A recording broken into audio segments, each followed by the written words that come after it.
Naomi was called to accompany a group of elderly people on a cruise as a private nurse. An unexpected night of celebration led her into the arms of a charming and enigmatic man. Months later, she discovers she is pregnant.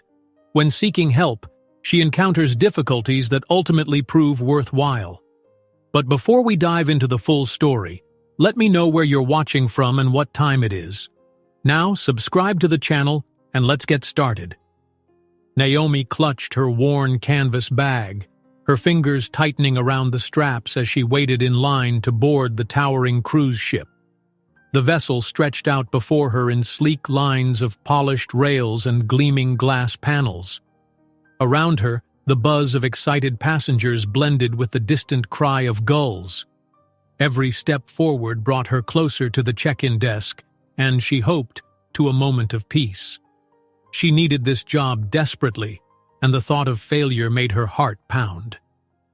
Ahead of her, a small group of tourists chattered about the countless swimming pools, elegant dining halls, and glamorous late-night parties they expected to find on board. Naomi tried to drown out their excitement, aware that she wasn't here for leisure. She was here to work, and if everything went well, she'd earn enough to cover her sister's overdue tuition fees. That thought forced a tiny smile onto her face. At least she had a purpose. No matter how intimidating the prospect, she would give her best. As she finally stepped onto the gangway, Naomi's pulse quickened.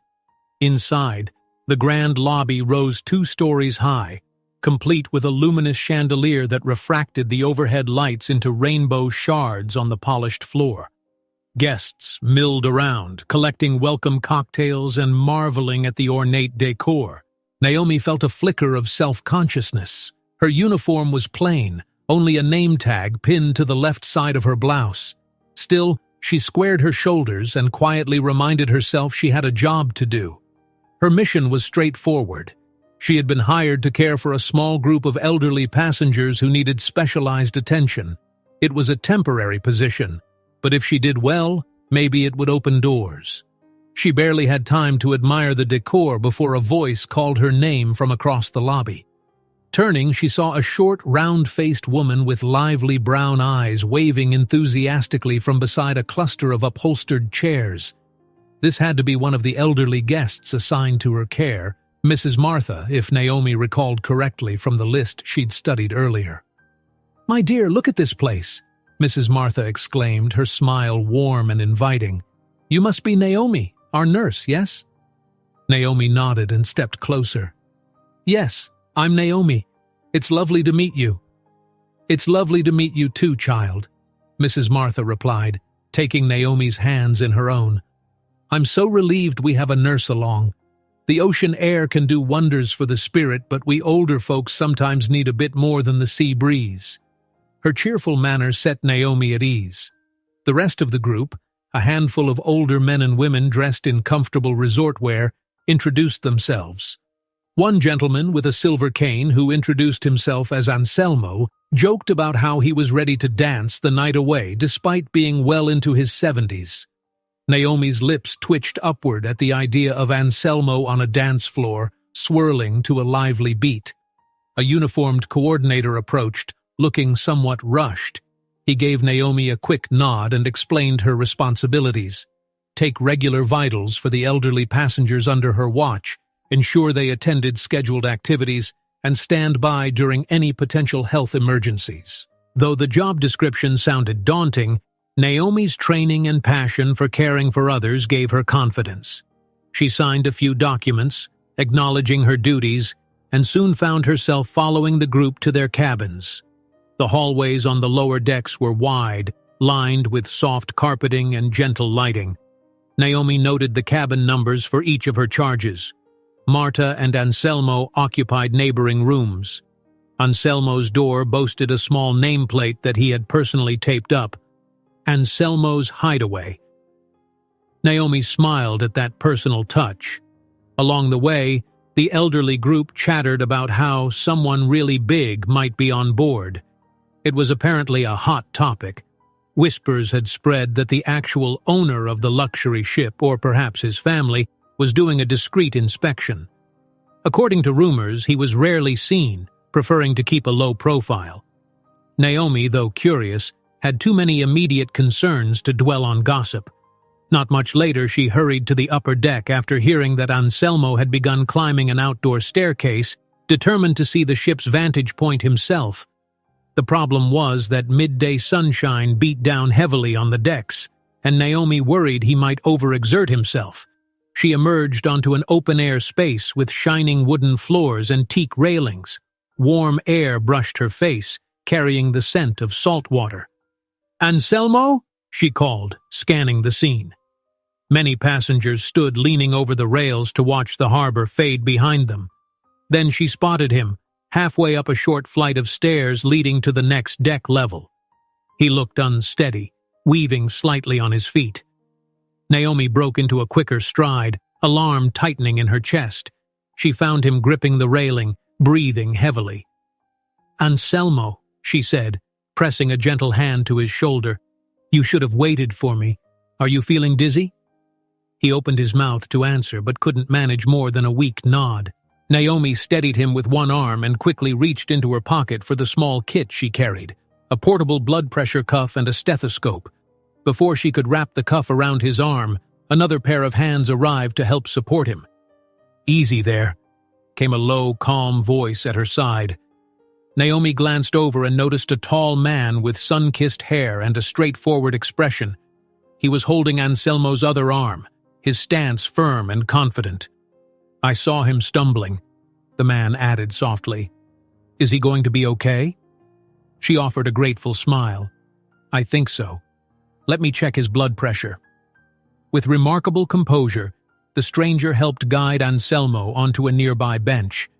Naomi knelt and swiftly tested the man's vitals, her heart thumping from the sudden rush of adrenaline. Around them, curious onlookers paused, but no one approached. After a moment, she breathed easier as she confirmed that Anselmo's blood pressure was a bit low, but not in the danger zone.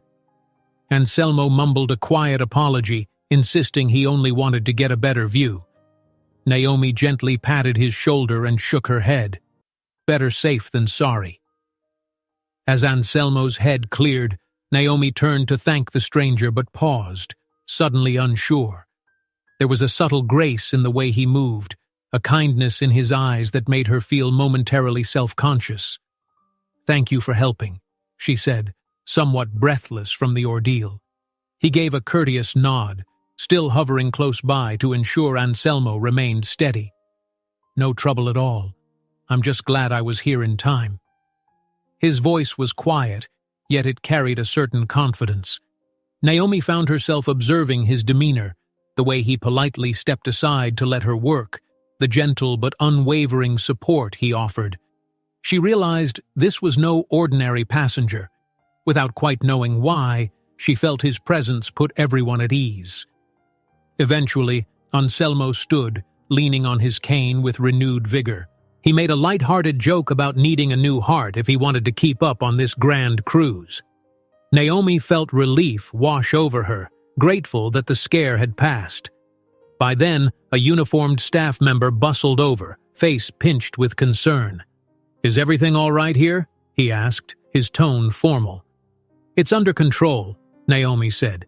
"A little dizziness, but he's fine now. I'll take him to a cool, shaded area just in case." The staff member glanced at the man who had helped them.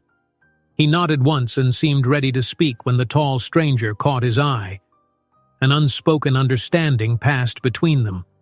Naomi frowned, sensing tension. But the staff member simply cleared his throat, stepped away, and pointed them to the nearest indoor corridor. Naomi brushed it off as she escorted Anselmo. She thanked the stranger once more, feeling a faint flutter in her stomach when he gave her a polite parting smile. "I'll see you around," he said, then turned to head off in another direction. As he left, Naomi couldn't help noticing that everyone, staff and guests, moved aside for him instinctively. She shoved the observation to the back of her mind. She had a job, and taking care of Anselmo was her priority. A short while later, in the modest staff cafeteria, Naomi sipped a bottle of water, trying to calm her nerves. The room was utilitarian, quite different from the lavish buffet restaurants reserved for passengers. She overheard whispers from a nearby table. Some crew members were discussing the possibility that the rumored owner or heir was on board. Though Naomi tried not to eavesdrop, her ears caught bits of speculation. He's young. He's rarely seen. He likes to keep a low profile. And he's definitely around. She forced herself to focus on the tasks ahead, but the memory of the stranger's calm eyes lingered. A buzz in her pocket broke her line of thought. She pulled out her phone to see her sister's name on the screen, and her stomach knotted. She stepped into a corner to take the call. "Naomi?" Her sister's voice trembled through the connection.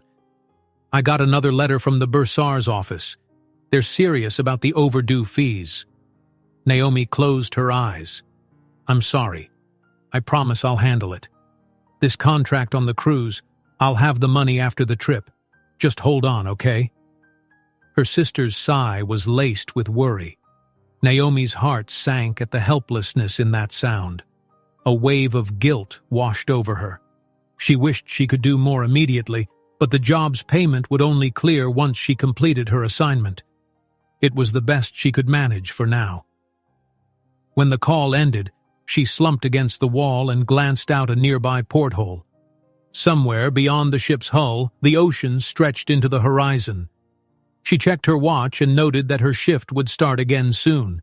She'd have to ensure her group of elderly travelers was settling in.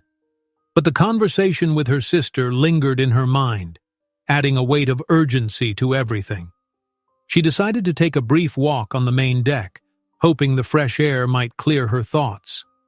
Ascending the stairs to the open promenade, she felt the warmth of the late afternoon sun brush her face. The sea breeze tugged at her hair, filling her senses with the tang of salt. She breathed deeply, letting the wind carry away a fraction of her stress.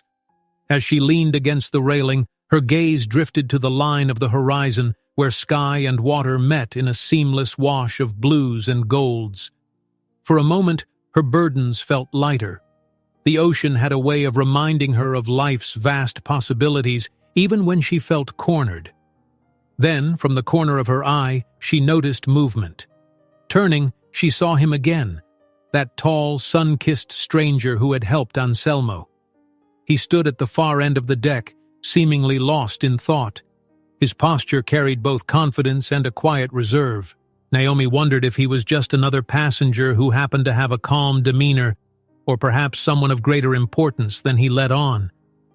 Before she could decide whether or not to approach, he glimpsed her and offered a small nod. Even from a distance, she sensed something pass between them, a flicker of recognition and an unspoken promise of more words to come. The moment spun out, charged with a tension she couldn't quite name. Her phone buzzed again, pulling her attention away. By the time she looked back, he was already moving out of sight. She exhaled, pressing a hand to her stomach as if to steady herself. There was something about him that she couldn't shake, a feeling that their paths were somehow aligned. Brushing stray hairs behind her ear, Naomi silently admitted that she was curious to know more. Yet she reminded herself she was here for work, not personal intrigue. She sighed, forcing her eyes back to the expanse of ocean rolling gently beneath the ship. Still, no matter how firmly she tried to root herself in logic, that subtle spark of fascination wouldn't leave. Her thoughts circled back to him, the tension in his gaze, the staff's reaction to him, the ease with which he had taken charge. There was a mystery there, and part of her wanted to solve it. Another part warned her not to get distracted. She couldn't afford complications. She couldn't afford anything that might jeopardize the job she so desperately needed.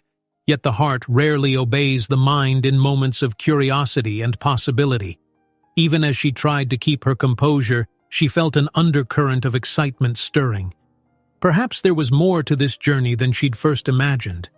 The day's responsibilities still awaited her, and she eventually tore herself away from the railing.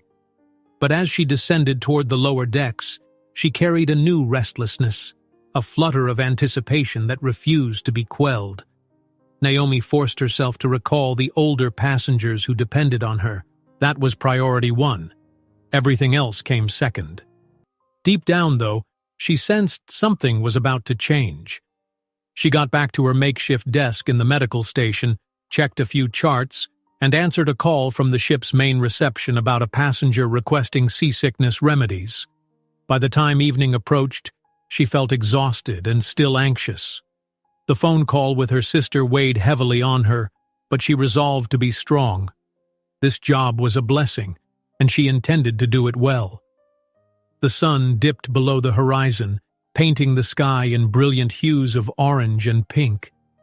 Naomi found herself on an outside deck once more, leaning against the railing with sore feet, but a mind unable to rest. She gazed out at the water, remembering Mrs. Martha's jokes and Anselmo's nearly disastrous climb on the staircase. The hum of the ship's engines soothed her, almost like a lullaby. Then her phone vibrated. She half expected it to be her sister again, but it was a general notification from a message board. She silenced it, not wanting any more distractions. In the slowly gathering dusk, she tried to brace herself for the days ahead. Long shifts, hidden challenges, the pressing need for money, and that strange tension she felt whenever she thought about the helpful stranger.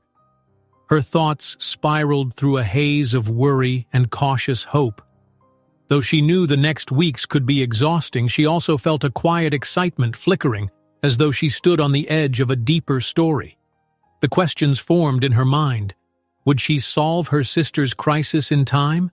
Who was that man, and why did he command such immediate respect?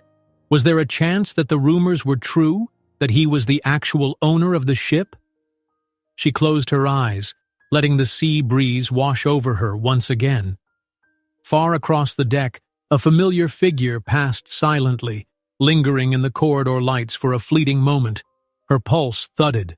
Even at a distance, she recognized the tilt of his head, the easy grace of his stride. He glanced back, meeting her gaze with an almost curious expression, then slipped away as someone beckoned him from the hall. Naomi's heart fluttered. Another intangible sign, a secret note in the melody of this journey, reminding her that something big might lie ahead. She tried to soothe herself with the recollection that she was only an employee. If he truly was who everyone whispered he might be, their worlds were too far apart, yet the glimmer of possibility wouldn't be extinguished. She turned her attention again to the ocean, the wide sweep of darkening sky overhead, and let out a slow breath. She had so many responsibilities, so many questions, and no quick answers.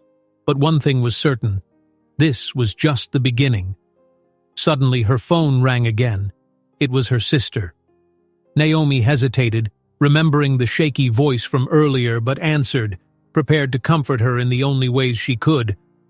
After a brief conversation that ended with Naomi promising to send some payment as soon as possible, she hung up. The call left her uneasy, but determined. She tightened her grip on the railing, inhaling the brine-scented air, grounding herself in the moment. And then she saw him once more, far down the deck, his outline lit by a row of soft deck lamps. There was something in his posture, in the quiet intensity of his gaze that unsettled her. Yet it also hinted at a life-altering event lingering just out of reach. Naomi couldn't explain why, but she sensed that this tall, composed stranger would prove to be more than a mere passenger. Her heart pounded with a mixture of anticipation and uncertainty. In that suspended fragment of time, Naomi understood her life was no longer the same as it had been when she first stepped aboard.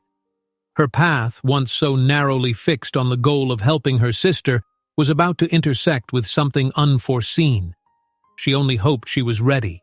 At last, she turned away, the sea breeze ruffling her hair.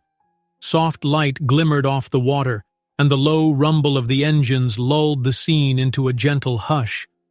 Though she yearned for rest, her mind raced with an unspoken excitement. Change was in the air. She could feel it. She glanced over her shoulder, stealing one final look at him as he disappeared into the distance, and a curious warmth filled her chest. Then she left the deck to resume her duties, trying to swallow down the growing sense of fate swirling inside her. Naomi looks toward the horizon from the deck, still shaken by the call from her sister, and sees Alexander from afar. The way he looks at her brings forth a hunch. This encounter will change her life. Naomi woke earlier than usual the following morning, her mind still brimming with questions about the mysterious, soft-spoken man who had come to Anselmo's rescue. A sliver of sunlight peeked through the small porthole in her cabin, illuminating her cramped but tidy quarters. She blinked a few times, willing herself to shake off the last remnants of sleep. Yet even as she rose, her thoughts stayed firmly on the moments she'd shared with him on deck. She had spent the night torn between her duties, her growing curiosity, and the weight of her financial worries. After splashing water on her face and braiding her hair back, Naomi slipped into her uniform and headed toward the corridor. The ship was noticeably livelier now. Passengers bustled about, some in colorful resort wear and others still clad in pajamas, eagerly exploring all the decks had to offer. Over the intercom, a smooth voice announced a welcome reception to be held that evening, inviting everyone to join for cocktails, music, and a formal greeting from the ship's higher-ups. Naomi wondered if he would be there. Her first stop was the breakfast lounge, where a special table had been arranged for the group of elderly guests in her care. She spotted Mrs. Martha right away, wearing a bright floral blouse that reflected her sunny disposition. At her side sat Anselmo, the gentleman who'd nearly fainted climbing the deck stairs the day before. His usual jovial humor now seemed tempered by caution, and Naomi felt a twinge of sympathy, recalling how shaken he'd been. "Good morning, everyone," Naomi said, approaching the table with a gentle smile. "How did you sleep?" Marta offered her an energetic wave. "Oh, I always sleep like a log at sea. Must be the rocking of the ship. Anselmo here, however, got a scolding from me for overdoing it yesterday." "Rightfully so," Naomi teased, leaning down to check Anselmo's pulse in a quick, casual manner. He tolerated her fussing good-naturedly, lifting his sleeve to let her get a better read. "I'm feeling much better," he assured her, "though I promised not to go running up any stairs without someone by my side." His voice dropped to a playful whisper. "I don't want to miss any dancing after all." Naomi chuckled. "I'm glad you're feeling like yourself again, but please, take it slow." The buffet's aroma, a mixture of freshly brewed coffee, croissants, and sizzling bacon, made her stomach rumble. She gestured for them to eat while the food was still warm, then sank into a nearby chair. Quietly, she monitored each person around the table, noting subtle cues about their health or mood.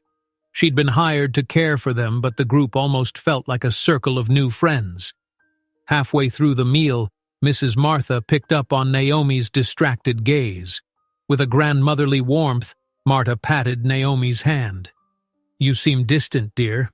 Something on your mind?" Naomi hesitated, not wanting to burden them with her personal concerns. But Marta's gentle expression coaxed an answer out of her. "I'm a bit worried about my sister. She's behind on her college fees. I really want to help her." Marta nodded sympathetically. "That's a heavy responsibility. You'll manage. I can see it in you. There's real determination in those eyes." Anselmo chimed in with a grin. "You also seem a bit preoccupied with someone else." Heat rushed to Naomi's cheeks. She tried to brush it off. "Preoccupied? I don't know what you mean." Mrs. Martha snickered. "I may be old, my dear, but I'm not blind. You were rather taken with the gentleman who helped us yesterday. Don't think we all missed that." Naomi cleared her throat, focusing on her mug of tea. "I'm just grateful he was there. I have no clue who he is or if I'll even see him again." "Oh, you will," Marta replied with playful certainty. "I've got a nose for these things." Naomi didn't respond, though she felt her face grow warm. Soon, she excused herself to collect vital signs from another elderly passenger on the other side of the dining area. The teasing left her both amused and slightly uneasy. She had barely exchanged a few words with that man, yet the memory of his calm, confident presence wouldn't leave her alone.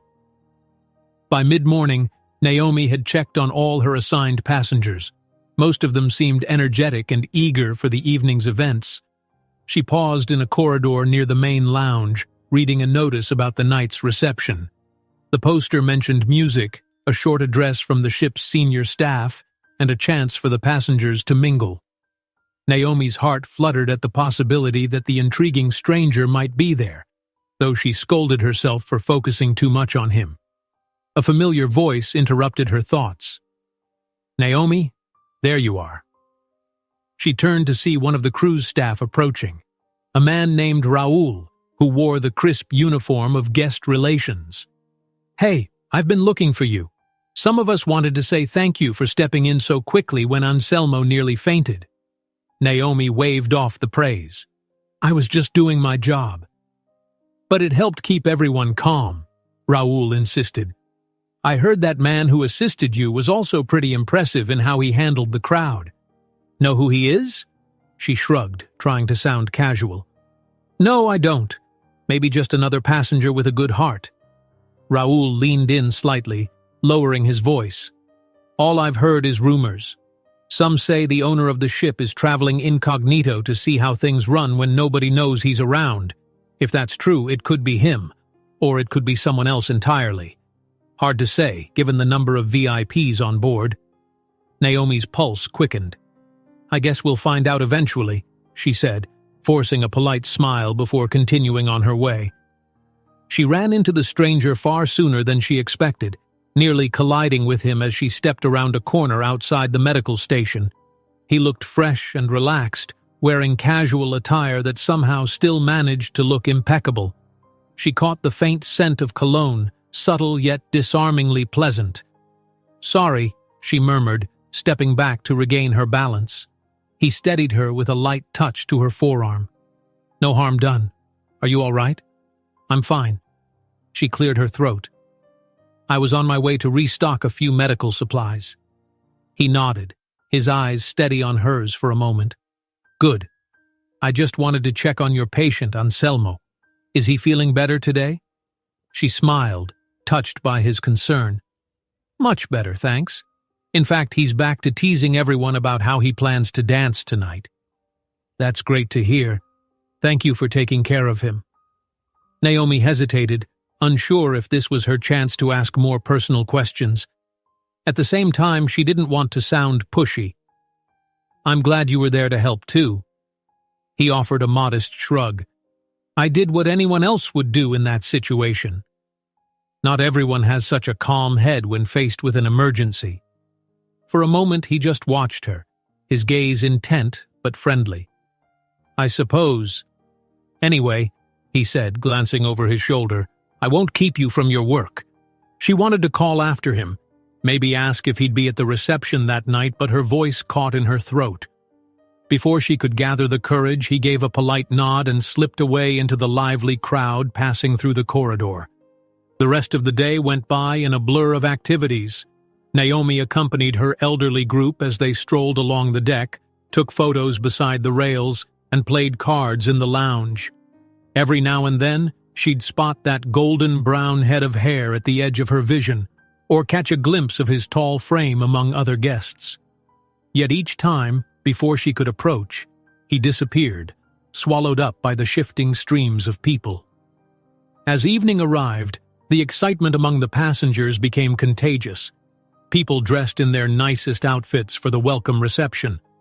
While this wasn't a strictly black-tie event, Naomi noticed several guests opting for elegant dresses or sharp suits. She herself wore a simple dark skirt and a blouse she hoped looked formal enough. A pang of insecurity washed over her. She didn't own a vast wardrobe, and every piece had to be practical. Still, it would have to do. Inside the ship's main ballroom, soft music played. Rows of chairs ringed a polished dance floor. At the far end of the room, waiters circled with trays of champagne and sparkling juice. Colored lights swept the space, reflecting off chandeliers, and the murmurs of conversation grew louder as more guests filed in. Naomi stayed close to her group of seniors, making sure they felt comfortable. Mrs. Martha, wearing a delicate shawl around her shoulders, beamed at the surroundings. Anselmo walked with careful steps, tapping his cane on the floor in time to the music, evidently determined to claim at least one dance. Suddenly, the band struck up a livelier tune, and some of the braver passengers ventured onto the dance floor. Encouraged by the mood, Anselmo tugged Naomi's arm. "Nurse or not, you're at a party. Come dance with me for a moment, just until I can catch my breath." She laughed. "All right, but you let me know if you feel the slightest bit dizzy." They ambled onto the floor, and though Anselmo's steps were slow, his grin was wide. Naomi moved carefully in time with the music, helping him keep his balance. A handful of onlookers cheered for them, touched by the sight of a young nurse dancing with her older charge. Moments like these reminded Naomi why she loved her profession, the chance to bring small joys to those who needed them most. Out of the corner of her eye, she noticed a flash of movement near the edge of the crowd. The man from before, he was there, leaning casually against a pillar, observing the scene. Caught off guard by the weight of his gaze, Naomi felt her cheeks warm. She tried to focus on Anselmo, but her eyes drifted back to the stranger every few seconds. Anselmo must have sensed her distraction because he followed her line of sight and gave a knowing chuckle. "He's watching you. Why don't you two dance?" She blushed, shaking her head. "I'm here to take care of you, not to—" Before she could finish, the music's volume spiked. A sudden wave of applause rippled through the crowd, and the swirl of bodies on the dance floor expanded, forcing Naomi and Anselmo to step aside. That was when someone from the group, another elderly woman named Clarice, staggered, pressing a hand to her chest. Naomi's medical instincts kicked in. She excused herself from Anselmo's grasp and hurried toward Clarice, placing a hand on her shoulder. "Are you okay?" Clarice was breathing heavily. "Dizzy," she managed. "Might have stood up too fast. Naomi guided her to a nearby chair and signaled for water. Tension spread among the onlookers, hushed conversations buzzing with concern. In less than a minute, the entire mood of the evening threatened to darken. Suddenly, the man Naomi had been watching appeared, parting the anxious onlookers with calm efficiency. He bent toward Clarice, placing a hand on her wrist as though checking her pulse. Immediately, Naomi recognized the same quiet confidence she'd witnessed the day before with Anselmo. "Let's give her some space," he said in a low voice, prompting the nearby crowd to step back. "Are you her nurse?" he asked, glancing at Naomi. She nodded, already retrieving her portable kit from her small bag. "Yes, thank you for helping. Clarice, focus on breathing slowly." Together, they made sure Clarice's breathing steadied. The staff brought a glass of water, which Naomi helped her sip. Gradually, the woman's complexion regained color, and she managed a weak smile. "I'm sorry for causing a scene," Clarice murmured. Naomi shook her head gently. "Not at all. We just want you to be all right." A soft murmur passed through the gathering crowd. Relief. Sensing the crisis had passed, the strangers drifting at the edges began to disperse, letting the music fill in the silence again. Naomi and her companion remained by Clarice's side, reassuring her. When Clarice felt stable enough to walk, Naomi offered her arm, guiding her to a quieter spot with comfortable seating. The man stood close, making sure no one jostled them. Naomi couldn't help noticing how easily he commanded the situation, and how other staff members nodded respectfully in his presence, almost like they were used to following his lead. Once Clarice was settled, Naomi rose, exhaling slowly. "She just overdid it. I'll check on her in a bit, but for now she should rest." "That's good thinking," he said, meeting her gaze. "You handle emergencies well." "Thank you. I appreciate your help again." A small smile touched his lips, but he didn't linger. As though sensing Naomi needed to ensure Clarice's comfort, he gave a slight bow of his head and slipped back into the mingling guests. Naomi watched him go, her heart pounding from the mix of adrenaline and curiosity. She sank onto a chair beside Clarice and patted the woman's hand reassuringly. Mrs. Martha and Anselmo hurried over to check on them both, their faces etched with worry. Naomi gave them a gentle nod, signaling that Clarice was fine now. Clarice's breathing was much calmer, and though she still looked pale, the worst had passed. "You're a true angel, dear," she said, offering Naomi a grateful smile. Naomi felt a surge of relief. "I'm just glad I was close by." She glanced around, searching for the man who had helped, but he'd vanished among the dancers, staff, and music. Just like before, he was there one moment and gone the next. With Clarice now stable, Naomi set about picking up the scattered supplies from her first aid kit. That was when Mrs. Martha leaned in, her voice hushed. "Sweetheart," she whispered, "I think I've seen that young man's face somewhere before. Somewhere very important." Naomi paused in the act of gathering a roll of bandages, her heart giving a jolt. "Really?" Marta nodded, lips pursing as though piecing together a memory. "Yes. I can't recall precisely, but I'm almost certain." She glanced across the room, where the faint figure of that tall stranger disappeared through a door. "Mark my words, there's more to him than meets the eye." Naomi lifted her gaze, watching his silhouette vanish. A tremor of intrigue coursed through her. She had no idea how deeply this discovery would reshape her path, but an undeniable sense of anticipation already pressed against her chest. While Naomi gathers her first aid supplies, an elderly passenger whispers that they recognize Alexander from somewhere very important, and Naomi glances up at him, intrigued, never suspecting how much more she would soon discover about this mysterious man.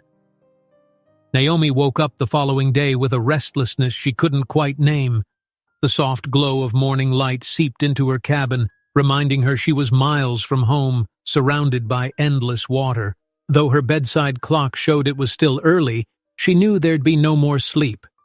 Her mind buzzed with questions about Alexander, if that was indeed the name of the man who'd so frequently crossed her path, and the strange whispers from the elderly passengers who claimed they recognized him from somewhere important. She tidied her small cabin before setting out for the day. The hallway smelled faintly of disinfectant, and nearby she heard muffled footsteps as crew members hurried to start their routines. Naomi's first task was to check on Clarice, who had nearly collapsed at the welcome party the night before. Finding the older woman in her cabin, Naomi was relieved to see her rested and in improved spirits. "Good morning, dear," Clarice greeted with a soft laugh. "I'm sorry about the scare I gave everyone." "You gave us all a fright," Naomi said gently, taking a seat on the edge of the bed to check Clarice's pulse. "How are you feeling?" "A bit tired," the woman admitted, "but not dizzy anymore. The party was lovely, but it seems my body wasn't quite up for so much excitement." Naomi made a note to follow up later in the day. "You take it easy. If you feel anything unusual, call me straight away, all right?" Clarice patted Naomi's hand. "You're too kind, dear. Thank you for looking out for us." She left Clarice's cabin feeling lighter.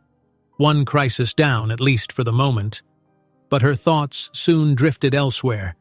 She remembered Alexander's purposeful way of dispersing onlookers the night before. His help had been timely once again. There was something about the man that felt significant, beyond a casual passenger's concern. Later, while strolling the deck, Naomi spotted her reflection in a glass wall. The lines of worry at the edges of her eyes betrayed how anxious she was beneath her professional facade. The phone call from her sister the previous night still echoed in her ears. More late fees, more financial threats. She shook her head, forcing a small breath of calm. No matter the undercurrent of tension, she had to focus on the present. Right now, she was just an onboard nurse doing her best. Around mid-morning, she found an empty bench beneath a shaded awning on the promenade deck. The wind carried the salty scent of the sea, and she closed her eyes, letting it wash over her. For a moment she listened to the rhythmic whoosh of the waves against the ship's hull. Then she pulled out her phone, intending to check any messages. The weak signal frustrated her, but she tapped away, hoping for a scrap of news about her sister's tuition or an encouraging note from home. Just then, A distinct voice spoke behind her. "Any luck with the signal here?" She jumped slightly, turning to see Alexander standing a few steps away, hands in his pockets. The morning light brought out the subtle gold streaks in his hair, and he seemed almost casual, a stark contrast to the commanding presence she had witnessed the evening before. "It's pretty spotty," she admitted, trying not to let her heart hammer too noticeably. "I was hoping to hear from my sister." He nodded, taking a few steps forward. When he settled near her, the bench felt suddenly too small, the air too charged. "I apologize if I startled you," he said. "I saw you sitting here and thought I'd say hello." She offered a small, polite smile. "No apology needed. I was just lost in my own world." She hesitated, then added, "Thank you again for helping with Clarice last night. She's doing much better this morning." "That's good to hear." He paused for a heartbeat. "Did you enjoy the rest of the reception?" Naomi shrugged. "I didn't stay much longer after that. I had to make sure Clarice was all right, and by the time everything settled, the party was wrapping up." Alexander's features flickered with a hint of concern. "I hope you still find some time to enjoy yourself on this cruise. You're working so hard." She let out a small laugh, a mix of amusement and stress. "I'm just grateful for the job. Fun isn't exactly my priority right now." His gaze held steady on her, as though weighing something unsaid. Before either could continue, the ring of his phone cut through the hush of the deck. Alexander tensed, glanced at the screen, and excused himself, stepping away to answer it. Though she couldn't discern the full conversation, she heard the low, clipped tone of frustration in his voice. Then, in a swirl of abrupt energy, he was gone, disappearing down a corridor with the phone pressed to his ear, leaving Naomi perplexed and curious. She wandered to the lower decks after lunch, checking on her elderly group. They were abuzz about the evening's masquerade party. Evidently, the cruise organizers had scheduled a masked ball in the main ballroom, a luxurious event where passengers could dress up, sip cocktails, and dance under colored lights. Naomi was invited but uncertain she'd attend. Large crowds made her anxious, especially when her responsibilities included ensuring the well-being of vulnerable guests. Yet Mrs. Martha and Anselmo were unusually persuasive. "That sounds like a perfect opportunity for you to have fun," Marta said, leaning forward in her seat to emphasize her point. "And anyway, we'll all be there, safe under your watchful eye." Anselmo grinned conspiratorially. "If that tall gentleman shows up, maybe you'll get your chance to dance with him." Naomi groaned in mock exasperation, though she felt heat creeping into her cheeks. "You two have very active imaginations." They only laughed, clearly enjoying her embarrassment. Nevertheless, their gentle prodding convinced her to go. She needed to maintain a presence at the party for her group's sake, if nothing else. That night, she donned a simple black dress, one she had tucked away for special occasions. The small mirror in her cabin reflected an image she barely recognized. With the addition of a modest masquerade mask, she felt oddly transformed, like someone stepping into a role that wasn't entirely hers. Soft, haunting music drifted through the corridors as she made her way to the ballroom. The decorations were extravagant. Vibrant drapes of rich reds and golds, flickering candlelight from electric sconces, and swirling lights that spun across the floor. Guests in elaborate masks and elegant attire filled the space. Naomi spotted Mrs. Martha wearing a playful pink mask adorned with feathers. Anselmo's mask was dark green, but she could recognize his cane and the slight limp in his step anywhere. Glancing around, she felt a pang of nerves. She had no idea if Alexander would appear. She tried to tamp down her curiosity, focusing instead on ensuring her elderly friends were comfortable. Yet each time the doors opened to admit new arrivals, her eyes darted in that direction. Eventually, he did arrive. She spotted him the moment he entered. His mask was a simple black half-mask, but it did nothing to hide the confident tilt of his chin or the intensity of his gaze. Her heart lurched. He surveyed the ballroom for a moment before stepping inside fully, weaving through dancing couples and bowing politely to greet some of the other passengers. Despite the swirl of color and motion, Naomi felt drawn to him like a magnet. For a time, the party carried on without incident. The band played lively music, and costumed pairs spun across the floor. Naomi allowed herself a single flute of sparkling juice, just enough to enjoy the festive spirit. Standing near the edge of the dance floor, she kept an eye on Anselmo and Marta, though they were more than capable of enjoying themselves. Occasionally, one or two elderly passengers would rest in chairs, sipping water or fanning themselves, perfectly content. Then, as the tempo changed to something slower, a hint of trouble brewed. A rather tall, disheveled man stumbled across the floor, nearly colliding with Anselmo. Naomi's eyes narrowed when she realized the man was clearly intoxicated. He mumbled something under his breath, weaving perilously in front of the older guests. Onlookers shifted uneasily. In a matter of seconds, a confrontation erupted. The drunk man began to spout insults at anyone in his path, his words incoherent but loud. Naomi stepped forward, intent on guiding Anselmo out of the way. She placed a calm hand on the man's shoulder, trying to lead him away peacefully. But his swaying figure resisted, turning toward her with a sneer. "Don't you touch me," he slurred, a bit of spittle shining at the corner of his mouth. "Think you're better than me, huh?" Naomi's heart pounded. "No one's trying to judge you. Let's move this way, sir. You're upsetting some of the—" "Get off!" he snarled. His drunken hand flailed toward her arm. Before Naomi could react, Alexander was there, slipping between them with practiced ease. In one swift motion, he caught the man's wrist to prevent him from striking Naomi. The bright lights of the ballroom cast sharp reflections off the gold trim on Alexander's cufflinks. "That's enough," Alexander said quietly. His voice was even but resolute. "You're disturbing the other guests." "What's it to you?" The drunk tried to push forward but found himself effectively blocked by Alexander's calm strength. Furious and unsteady, the man spat curses. Naomi swallowed, stepping back to give Alexander room.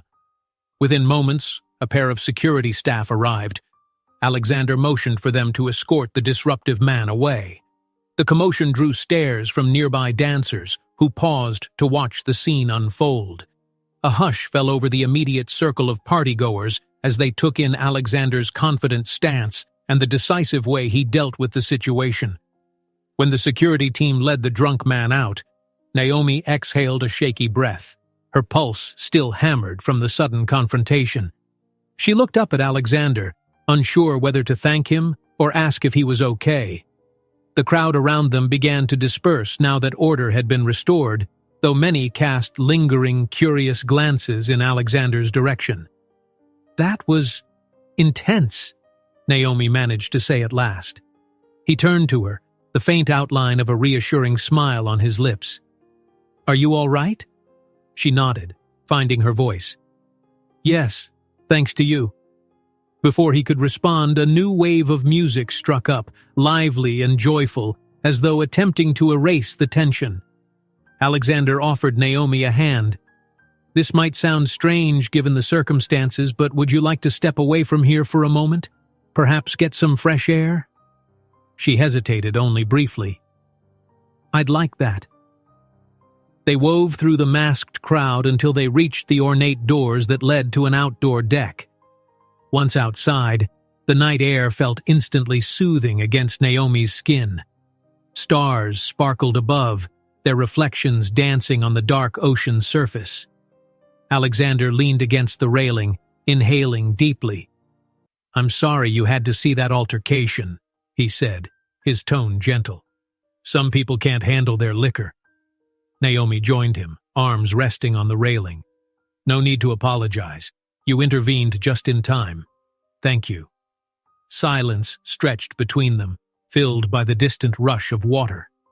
Naomi's mind spun with fresh questions. Who was this man who not only knew how to handle emergencies but also seemed intimately familiar with the ship's staff? And why did he keep vanishing whenever she tried to learn more?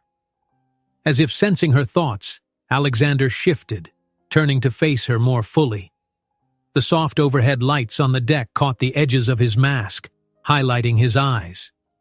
He began, then paused, struggling to find the right words.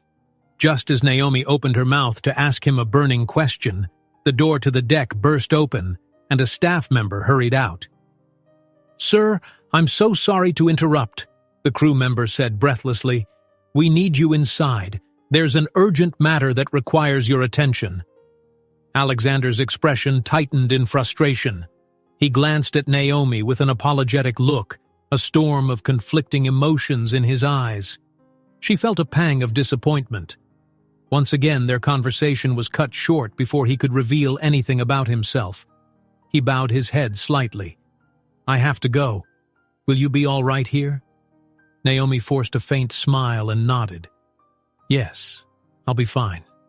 Go ahead." He lingered for a heartbeat, as though torn between leaving and staying. Then he squared his shoulders and slipped back through the doors.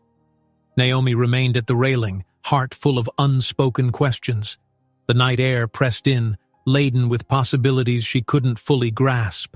She breathed out slowly, staring at the moonlit waves beyond the ship. Somewhere behind her, the music continued, punctuated by occasional bursts of laughter. Yet she couldn't help feeling that something huge was on the verge of unfolding, and she was in the middle of it without quite knowing why. Alexander's name whispered through her thoughts. She wondered if, before the cruise ended, she'd learn the truth of who he really was. Just then, the door to the deck opened once more. Naomi turned, half expecting to see the staff member again, but it was only a couple seeking a quiet place to talk. Realizing she needed to check on her elderly group, she stepped back inside, her mind still swirling with unanswered questions. Alexander walks in Naomi's direction, seeming ready to share something important, but before he can speak, a staff member urgently calls for him. He says goodbye to Naomi with an intense look, promising they need to talk later. Naomi had barely slept. She woke that morning with a fluttery sensation of excitement that left her unsure whether to be thrilled or apprehensive. Memories of Alexander's gaze, the quiet authority in his voice, and the momentary closeness they had shared on the deck before he was called away, all chased one another through her mind. She tried to tell herself to stay focused on work. She was here as a nurse, after all, and she couldn't afford any distractions, but the thought of him never fully disappeared. Soon she was out of her cabin, starting her usual rounds. She moved through the corridors where bright, tasteful artwork adorned the walls, politely greeting passengers who passed by. Some recognized her from the previous night's incidents and smiled or nodded in thanks. Others seemed more preoccupied with booking excursions or sampling the day's buffet. Naomi appreciated the routine. It allowed her to maintain a sense of normalcy, even though beneath it all she felt a quickened pulse whenever her mind drifted to Alexander. During one of her checks, she noticed a slight commotion at the far end of the ship, where a cluster of passengers was fanning themselves in front of an elevator bank. When she approached, a member of the cleaning crew mentioned that the air conditioning had momentarily gone down on that deck. A minor inconvenience, but these little glitches reminded Naomi of how even a seemingly perfect luxury cruise could encounter unexpected hiccups. After making sure the few elderly folks in her care were comfortable and hydrated, she ducked into a staff pantry to grab some water for herself. The small utilitarian room was a sharp contrast to the lavish areas reserved for guests. She was swallowing the last sip from her cup when, out of nowhere, a calm, familiar voice spoke from behind. "You really do work around the clock." Spinning around, she found Alexander leaning in the doorway, his posture relaxed. Today, he wore casual clothing, pressed trousers and a fitted polo shirt that somehow still exuded quiet elegance. Naomi felt her cheeks warm unexpectedly. "I can't say the same for you," she replied, trying for a light tone. "You're everywhere and nowhere at once. It's like you have 1,000 responsibilities." He gave her a slightly rueful smile. It feels that way sometimes. A few silent seconds passed. Naomi's heartbeat thrummed in her ears, but she forced herself to remain steady. "How can I help you?" she managed. He took a step inside, letting the pantry door close gently behind him. "Actually, I came looking for you. I wanted to check if you'd had any trouble after the drama at last night's party." Her mind flicked back to the drunken passenger and how quickly Alexander had neutralized the conflict. "I'm fine," she said softly. "Thank you for intervening again." He nodded, relief sparking in his eyes. "You have a knack for handling emergencies, but you shouldn't have to deal with that alone." Naomi found herself studying his face. His expression carried a hint of concern, maybe even regret. Before she could follow that line of thought, the ship's public address system clicked on, requesting her to attend to a passenger who felt faint in one of the lounges. She bit her lip, torn between wanting to continue speaking with him and needing to answer the call of duty. "Go," he said, reading her hesitation. "We can talk later." She nodded and rushed out, feeling his gaze on her until she turned the corner. In the late afternoon, Naomi found herself guiding Mrs. Martha and a few others around the sun deck. With the weather holding fair, many passengers lounged by the pool, sipping brightly colored drinks. The ocean spread around them in endless, shimmering blue. Naomi tried to savor the breeze, letting it calm her thoughts. Yet every few minutes, she'd catch herself scanning the crowd for Alexander, half expecting him to appear again. A short time later, she heard shouts from the far side of the deck. A small group of passengers peered over the rail, pointing at something in the water. When Naomi hurried over, she realized it was nothing serious, just excitement at a distant pod of dolphins gliding alongside the ship. The tension in her chest loosened. This was a moment of pure delight. The elderly ladies giggled with the excitement of children, while Naomi felt a rush of gratitude that the day's only surprises had been pleasant so far. But that peaceful moment wouldn't last. An hour later, a ripple of concern swept through the corridors. The ship's internal communication system briefly shut down, leaving certain zones without announcements or staff contact. Naomi picked up on the worry in the staff's voices. Rumor had it there was a mechanical glitch in the electrical system. Nothing life-threatening, but the kind of issue that could cause chaos if not resolved quickly. Naomi gathered her supplies and made ready to move to a safe staging area, just in case. Her duties required that she ensure the well-being of the older passengers, especially those with mobility or health concerns. She stayed near her group, soothing their fears. The lights flickered once or twice, but the backup generators kicked in, preventing a total blackout. Still, it was enough to keep everyone on edge. She led Mrs. Martha, Clarice, and Anselmo to a quieter part of the ship, an auxiliary lounge that had large windows overlooking the ocean. "Let's wait here," she suggested.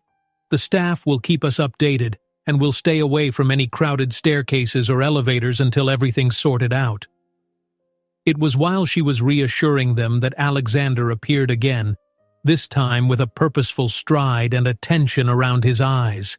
He paused upon seeing Naomi and her charges, then approached calmly. She noticed the other staff members discreetly stepping aside, as though deferring to him. A flicker of certainty hit Naomi. He had more authority than he let on, much more. "How are you all holding up?" he asked, voice polite but laced with concern. Anselmo grumbled good-naturedly about the flickering lights. "It's like the poltergeist is after us," he joked. But Naomi could tell the older man wasn't too shaken. Mrs. Martha simply smiled at Alexander. "I'm sure you'll sort everything out," she said, her tone strangely confident. Alexander met her gaze. "We will," he replied, an undercurrent in his voice that made Naomi wonder just how deeply involved he was in the ship's operations. He glanced at Naomi. "I might need your help in a moment if you're free." She blinked, thrown off balance. "My help? With what?" "Some of the crew have been redirected to different tasks because of this system glitch. There's an area near the lower maintenance corridor where a few passengers have become anxious. You have a reassuring presence." Though uncertain, she nodded. "All right. Just let me make sure my group is comfortable." Leaving Mrs. Martha, Clarice, and Anselmo with a couple of attendants, Naomi followed Alexander down a staff staircase. The air grew cooler, and the hum of machinery was more pronounced this far below deck. They passed a few crew members who were checking wiring panels. Naomi tried to keep her nerves in check. This wasn't an area typically open to guests, and the maze of corridors left her slightly disoriented. At last, they reached a small hallway where two frightened passengers huddled, evidently lost. They jumped at the sight of Alexander and Naomi, looking relieved. "Oh, thank goodness," one of them exclaimed. "We've been trying to find our way back to our cabin, but the signs are so confusing here." Naomi stepped forward, her voice gentle. "It's all right. The lights have been flickering and the signs might be harder to read, but we'll guide you back. Do you feel dizzy? Need any medical attention?" They both shook their heads. One admitted she was just claustrophobic. Alexander reassured them that they were safe and asked Naomi to walk them to a service elevator that would bypass the busier decks. She gladly took the lead, noticing how the presence of the tall, composed man seemed to ease the passengers' jitters as well. By the time Naomi got them safely onto the elevator and waved them off, her heart was still pounding from the adrenaline of navigating those corridors. She turned to see Alexander standing quietly behind her, tension etched on his brow. "Thank you," he said simply. She let out a breath. "I didn't do much, just walked them along." He tilted his head in faint disagreement. "You have a gift for making people feel calm. That matters more than you realize." The intensity in his words made her breath hitch. She was about to respond when an alarm blared down the hallway, not loud enough to signal a critical emergency, but sharp enough to warn of some ongoing issue. Over the speakers, a tinny voice requested specific personnel to check the main generator area. Alexander's eyes flickered with concern. "I have to look into that," he murmured. Naomi watched him for a beat, her suspicions growing. "What exactly is your role on this ship?" she asked, her tone soft but direct. For a moment, he opened his mouth as though on the verge of telling her everything. His gaze burned into hers, revealing a depth of emotion, maybe even a desire to confide. But the alarm persisted, echoing around them in rhythmic pulses. At last, he sighed. "I promise I'll explain," he said, voice low. "Tonight, come to the upper deck after dinner. I'll be waiting for you." She could only nod, her stomach twisting with anticipation. With that, Alexander rushed off toward the source of the alarm. Naomi stood in the corridor, feeling the cool metal walls pressing in. The ship's hum felt louder than ever, or perhaps her senses were just on high alert.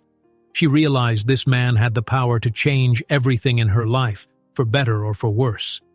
Evening found her on the upper deck fighting off nerves. The ocean breeze had kicked up, scattering her hair around her face. She tucked loose strands behind her ears, scanning the horizon for any sign of him. The watery expanse glistened under the moon's pale glow, but for a long while she saw no movement. Then, faintly, she heard footsteps. Turning, she found Alexander approaching, his expression serious yet flooded with relief, as though he'd been longing for this moment. They walked side by side along the railing, the hush of the water beneath them. He spoke in measured tones, explaining that the electrical mishap was under control and that no passenger was in serious danger. Still, some of the older guests were anxious, so more staff had been deployed to reassure them. Naomi nodded, only half listening. The urgency of the day's crisis had given way to an entirely different kind of tension. She realized her pulse was thumping with the heavy knowledge that the man beside her might hold a secret that changed how she saw everything. They reached a secluded corner near the bow, where the ship's lights grew dimmer. Moonlight glowed on the metal rails, and the wind carried the salty tang of the open sea. Naomi's heart hammered. Alexander turned to face her fully. "I haven't been entirely truthful," he began, voice low. "Not because I wanted to deceive you. I needed to be sure of your kindness, your authenticity." She swallowed hard, meeting his gaze. Before she could respond, a sudden jolt coursed through the ship, not enough to topple them, but enough to send a tremor up through the deck. Naomi instinctively grabbed the railing. "What was that?" she asked, alarm creeping into her voice. Alexander lifted his head as if listening for any announcement. None came. Seconds later, a crackle on the ship's speakers indicated some static, then silence. He exhaled sharply. It must be related to the repairs. Let's not panic. But adrenaline sparked in both of them.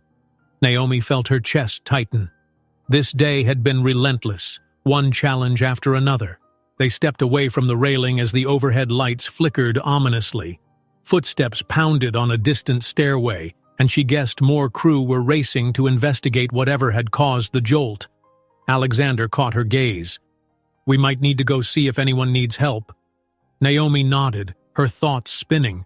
She prayed that no one was hurt and that the day's troubles would finally end. They hurried toward a door leading indoors, only to find it locked from the inside, likely a safety measure triggered during the glitch. A swirl of panic threatened Naomi, but she reminded herself to stay calm.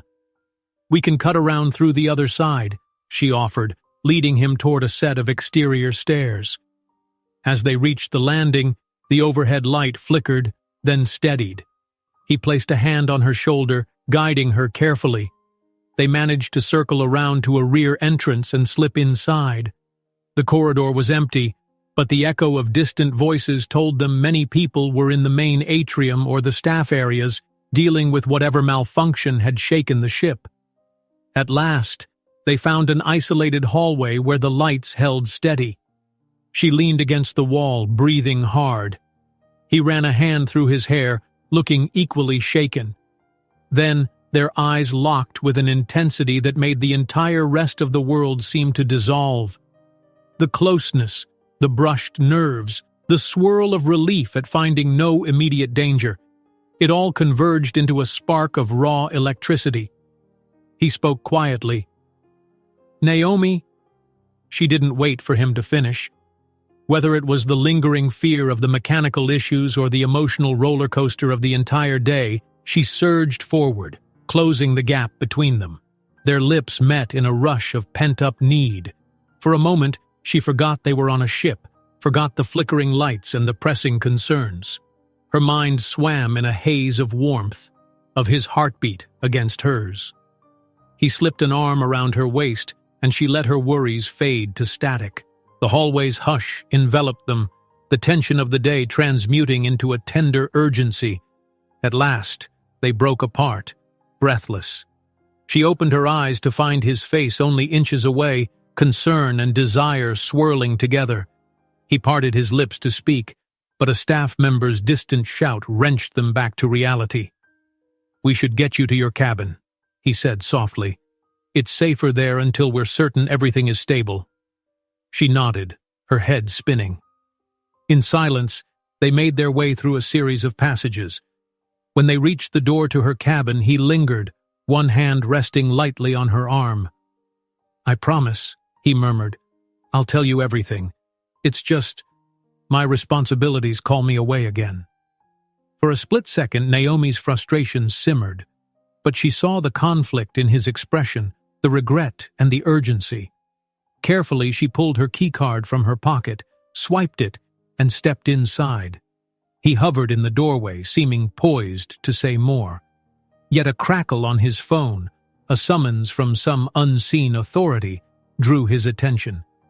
She wanted to ask 100 questions, but her voice refused to form the words. The jarring alarm from earlier still echoed in her mind, reminding her that the day's troubles might not be over. So she simply squeezed his hand in quiet acceptance, and he gave a wordless nod. A moment later, he was gone, footsteps echoing down the corridor. Naomi let out a shaky breath and closed the door. The abrupt silence rushed at her like a tidal wave. She pressed a hand to her chest, hardly able to steady her breathing. Whatever this was, this connection, this chemistry, it was more than just a passing intrigue.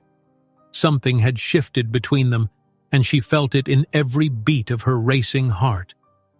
The overhead light flickered once, casting wavering shadows against the cabin walls, but remained lit. Naomi sank onto the edge of her narrow bed, trying to calm her thoughts. Her mind soared with questions. Why was Alexander called away again and again? What exactly was his role on this ship? And why did she feel so certain her life was never going to be the same? She ran her palms over her face, recalling the soft pressure of his lips, the warmth of his embrace. Her heart fluttered at the memory, but her stomach clenched with the weight of all the unknowns.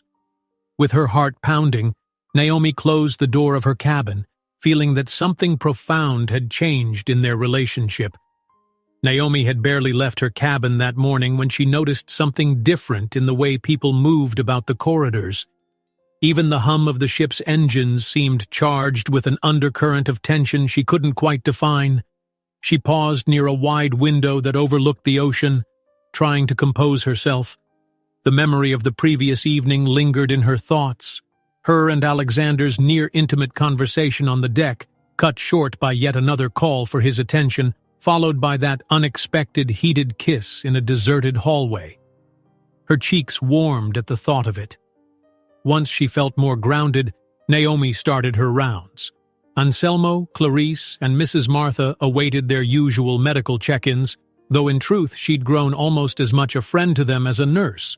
They asked for updates on the ship's glitches, especially after the mechanical issues and sudden jolts that had rattled everyone's nerves. "It's a big ship," Naomi answered, keeping her tone reassuring, "and big ships sometimes have technical hiccups. But as far as I know, everything is under control." She poured Anselmo a cup of water and offered him a warm smile. "Anyway, no news is good news, right?" Anselmo eyed her slyly. "Is that how you feel about your mysterious friend too? No news is good news?" Naomi felt heat spread across her face. She glanced at Mrs. Martha, who was discreetly observing her reaction. Ever since the group had spotted the chemistry between her and Alexander, they seemed determined to tease her about it every chance they got. She gave a cautious shrug. "He's busy, I suppose." That was all she said before changing the subject, hoping they wouldn't pry. But she could tell they were far from fooled. Deep down, Naomi admitted she was curious to see Alexander again. He had promised he'd tell her the truth about his role on the ship, yet every time they got close, a new problem surfaced that demanded his attention. She couldn't ignore the mounting evidence that he wasn't just another passenger. People deferred to him, staff members took cues from him, and the rumors around the ship pointed to someone powerful traveling incognito. By early afternoon, Naomi's obligations led her toward the upper decks, where many guests were sunbathing and enjoying ocean views. The day was bright and breezy, with gulls coasting in the ship's wake. She found it both peaceful and slightly surreal. How could everything appear so tranquil after the near chaos of the previous day? She just stepped onto the outdoor promenade when she spotted Alexander in conversation with a uniformed officer near the railing. The officer stood at attention, nodding fervently as if receiving instructions. Alexander dismissed him with a courteous gesture, then turned and noticed Naomi. For a fleeting moment, neither moved. The ocean wind ruffled his hair, and his gaze locked with hers. She saw relief in his eyes, perhaps even a touch of longing. "Naomi," he said, coming closer, "I was hoping to find you." She forced a casual smile. "Busy day?" His lips curved wryly. "They all seem busy lately." He paused, glancing around to ensure no one hovered within earshot. "Listen, about last night." Her cheeks warmed. The memory of their kiss flashed in her mind. "We don't have to talk about it now if you're—" "I want to," he cut in gently. "I want to explain everything. I'll be free for a while this evening once we leave port. I'd like to have dinner with you, somewhere quieter, away from the crowds." Naomi's pulse fluttered. She thought of how any time he tried to explain himself, something intervened. Still, she felt compelled by the sincerity in his voice. "Okay," she agreed softly. "I'll meet you. Just tell me when and where." His relief was palpable. "I'll send someone with details later," he promised. Then, as if compelled by an unspoken urge, he reached out and gently brushed his fingertips along her arm. The contact was brief, but it sent a wave of warmth through her. He left soon after, called away yet again by an urgent message on his phone. Naomi stood alone, the steady breeze teasing strands of her hair.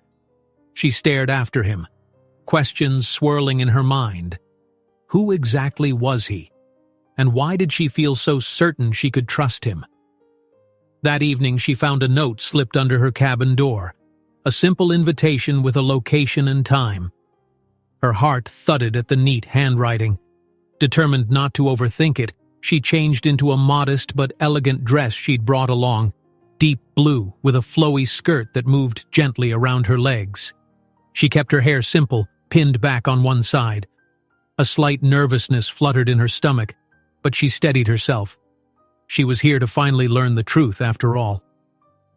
Following the note's directions, Naomi traversed a corridor seldom used by passengers, eventually arriving at a small private dining room she hadn't known existed.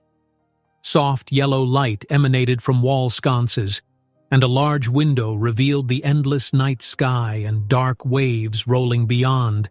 A single table sat in the center, laid with crisp linens, a candle, and 2 place settings.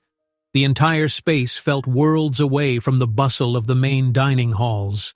Alexander was already there, dressed in a tailored shirt that accentuated his lean build. He stood as she approached, offering a subdued, grateful smile. For a moment, they said nothing. Then he gestured for her to sit, and they eased into chairs across from one another. "I wasn't sure you'd come," he admitted quietly, pouring them both a glass of sparkling water. "I wasn't sure if you'd have to dash off again," she answered with a light laugh. He exhaled, looking faintly embarrassed. "I can't blame you for thinking that." A steward soon appeared, serving small plates of delicately arranged appetizers, seafood, fresh greens, and savory sauces. The hush of the room was almost overwhelming, broken only by the clink of cutlery and the gentle rocking of the ship. Alexander thanked the steward, then waited until they were alone again before he spoke. "I want to start by apologizing," he began. "I haven't been fair to you, asking for your trust, and then running off without explaining why." Naomi dipped her head in acknowledgement.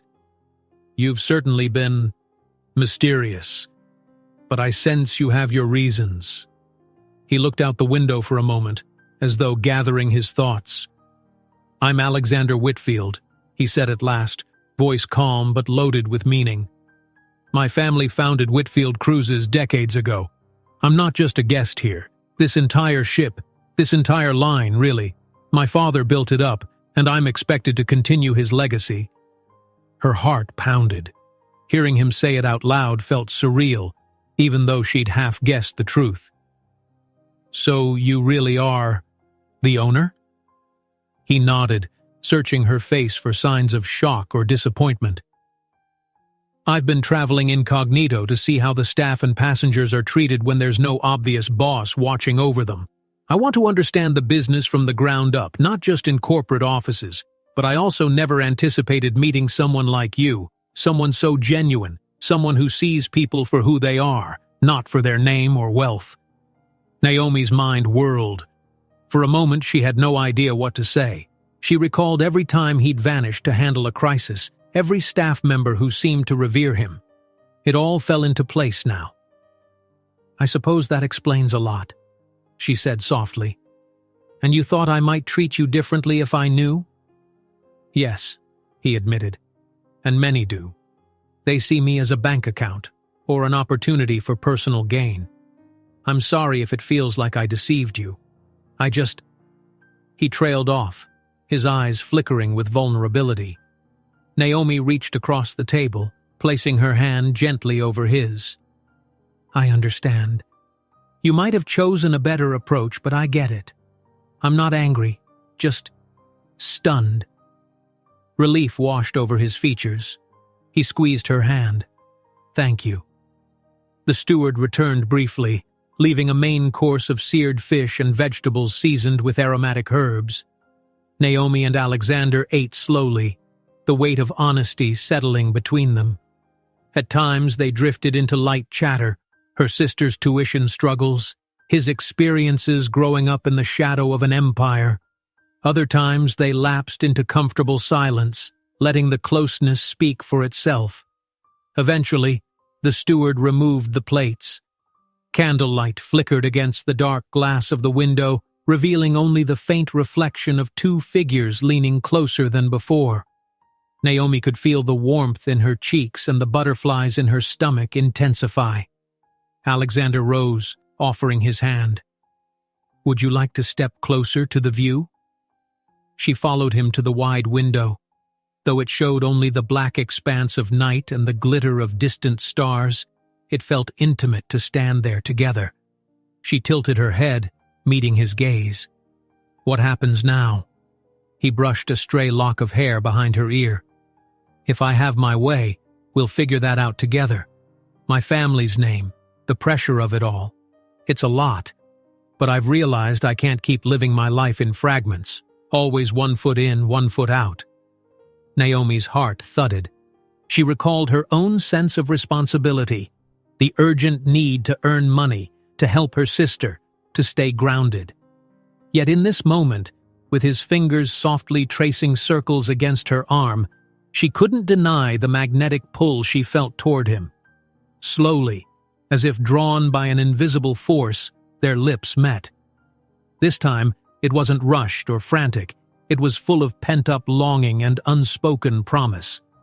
She felt the weight of his confession in every quiet breath, the sincerity of his desire to share more than a fleeting connection.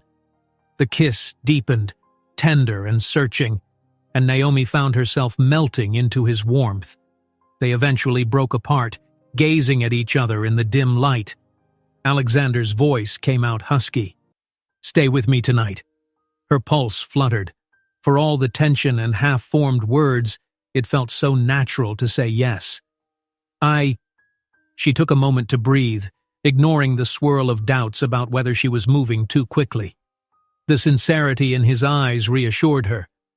"I'll stay," she whispered. They drifted out of the private dining room, hand in hand, winding their way through quiet corridors until they reached a luxurious suite.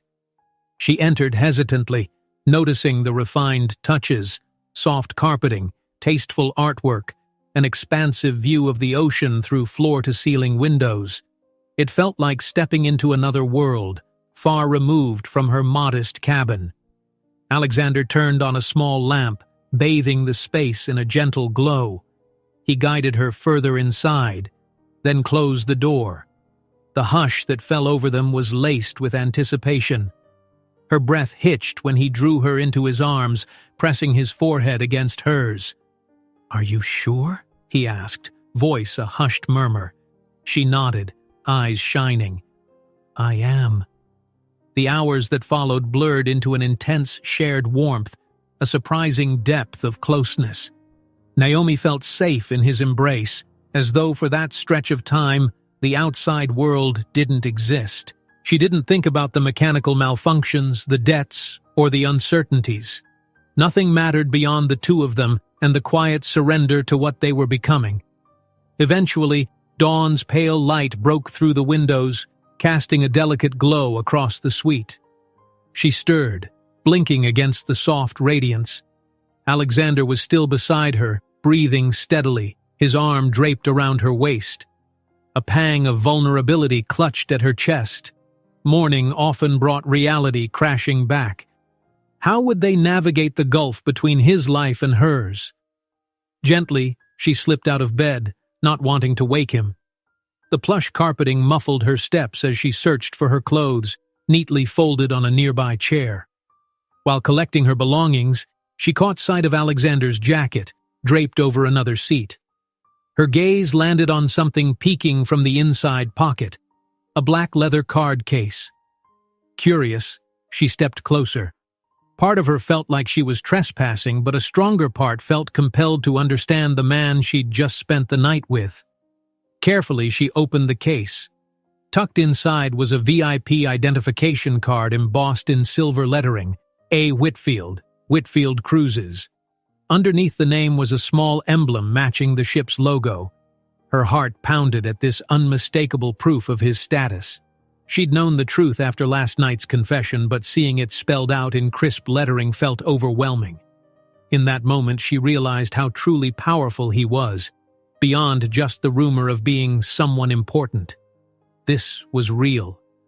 A wave of mixed emotions crashed over her: awe, intimidation, and a flicker of fear about what it meant for them. Yet amid the swirl of feelings, she also felt a surge of determination. Whatever challenges might come, she at least knew the truth now. From the bed, she heard Alexander stirring. Closing the card case, she placed it back exactly where she found it. Her heart still hammered, but she forced a composed expression on her face as she turned to see him rising, sleep still softening his features. He offered her a tender smile, reaching out a hand as if inviting her back. She hesitated briefly, forcing herself to push down the anxious questions. For now, she would let herself believe they might find a way through the complexities of their separate worlds. Still, the memory of that VIP card glimmered in her mind, a constant reminder that the man she'd fallen for was no ordinary figure. He was Alexander Whitfield, heir to an entire empire at sea, and she was just Naomi, a nurse desperate to fix her life back on shore. As Naomi carefully puts the VIP card back into Alexander's jacket, she reads the name Alexander Whitfield Cruises engraved in silver letters, confirming he's far more than just another passenger. Naomi paced the small living room of her cramped apartment, feeling more restless with every passing minute. Outside the window, the midday sun baked the sidewalk, and a faint breeze rustled the leaves of a sickly tree down the block. She was home now, landlocked and far from the broad decks and midnight ocean vistas she'd grown used to on the cruise, but she felt none of the comfort she was supposed to feel in familiar surroundings. Back on the ship, she had dreamed that once she returned, she would deal with her unpaid bills and her sister's tuition worries with the money she earned. But now that she held her paycheck, it seemed woefully insufficient against the looming debts stacked on her kitchen counter. She glanced at those envelopes, most of them featuring warnings stamped in red, and felt her stomach knot. Even the small luxuries, a steady internet connection, a decent meal, felt uncertain. She was falling behind no matter how fast she ran. Her sister Mabel had left for an afternoon shift at a nearby diner, part of a desperate attempt to stave off more college bills. Naomi felt a stab of guilt, wishing she could shield her sibling from these worries. But no matter how she twisted her thoughts, the weight of responsibility clung, heavier by the day. The phone on the rickety side table buzzed, making her jump. She lunged for it, half hoping, half fearing it might be Alexander. In the week since she'd disembarked the cruise, she had called the number he'd given her countless times. Each attempt led only to polite, roundabout answers from some unknown assistant, or to a recorded message claiming the line was temporarily unavailable. She'd tried leaving voicemails, trying to sound casual, then urgent, then calmly insistent. None were returned. Bracing herself, Naomi checked the screen. It was only an automated bill reminder. She dropped the phone onto the couch with a low groan. The impulse to throw it against the wall flickered through her, but she clenched her fists and forced herself to breathe. Losing her temper wouldn't fix anything. Trying to soothe her nerves, she walked to the bathroom, turned on the faucet, and splashed cool water on her face. Then, as she straightened to examine her reflection in the mirror, a wave of nausea swelled, and she barely had time to reach the toilet before retching. Her chest heaved with silent sobs as she shakily rose to wash her mouth out. The possibility she had tried to ignore for several days now could no longer be brushed aside. She sat on the edge of the bathtub, heart pounding. The repeated bouts of queasiness, the sudden aversions to smells she used to tolerate. Too many signs pointed in one direction. Naomi had been a nurse long enough to recognize what they meant. With trembling hands, she reached into the medicine cabinet, where a small pregnancy test lay hidden behind bottles of toothpaste and lotion. She'd bought it 3 nights ago, too scared to use it. Now, the moment of truth had arrived. She closed her eyes, took a breath, and followed the instructions on the box. Time stretched painfully as she waited for the result. The seconds on her phone's timer ticked by at a snail's pace. Each beep sent her stomach into tighter knots. At last, the final beep sounded. She forced herself to look. A single definitive symbol materialized. Positive. Her heart thundered and her vision blurred momentarily as a dizzying combination of fear, awe, and wonder flooded her mind. She was pregnant, carrying Alexander's child. A tear slid down her cheek, not wholly out of sadness or joy, but from the sheer weight of it all. She pressed a hand gently over her lower belly, feeling more aware than ever of her body and its changes. Thoughts of Alexander came rushing back. On the cruise, they had been swept away by emotion, by the thrill of unexpected closeness. She recalled their conversations, the passionate moments, and the warmth of his arms. Now she felt a profound ache. He needed to know. Whatever the future held for them, he had a right to be part of this life they'd created together. But how to reach him when every attempt so far had failed?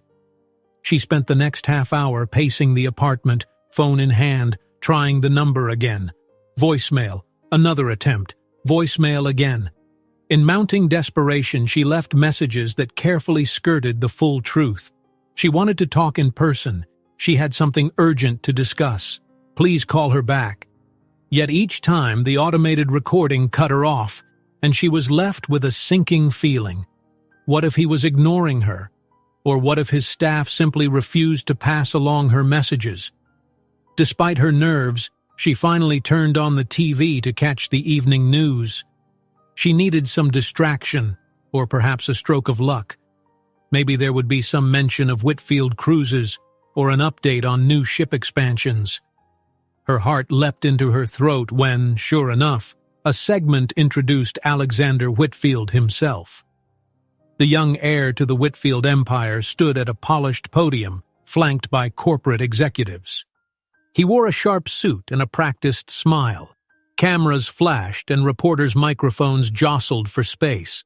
While the anchor explained that Alexander was announcing a philanthropic initiative in partnership with coastal cleanup organizations, Naomi's gaze locked onto his image. He looked every inch the poised businessman, confident and distant, a far cry from the man who had stolen quiet moments with her under starlit decks. Her fingers clenched around the remote. She couldn't tear her eyes away. At last, the broadcast moved on.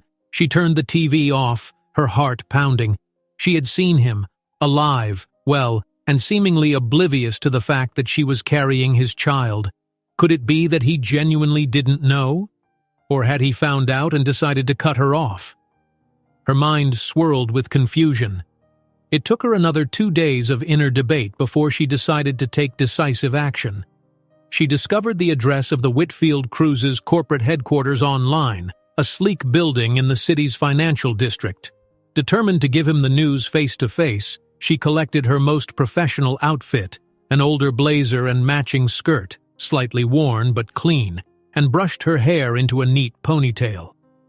Early the next morning, she caught a bus downtown, clutching a folder containing her ultrasound appointment papers, her identity documents, and anything else that might prove she was serious. The mirrored skyscrapers downtown soared above her, reflecting clouds and sunlight in their glass facades.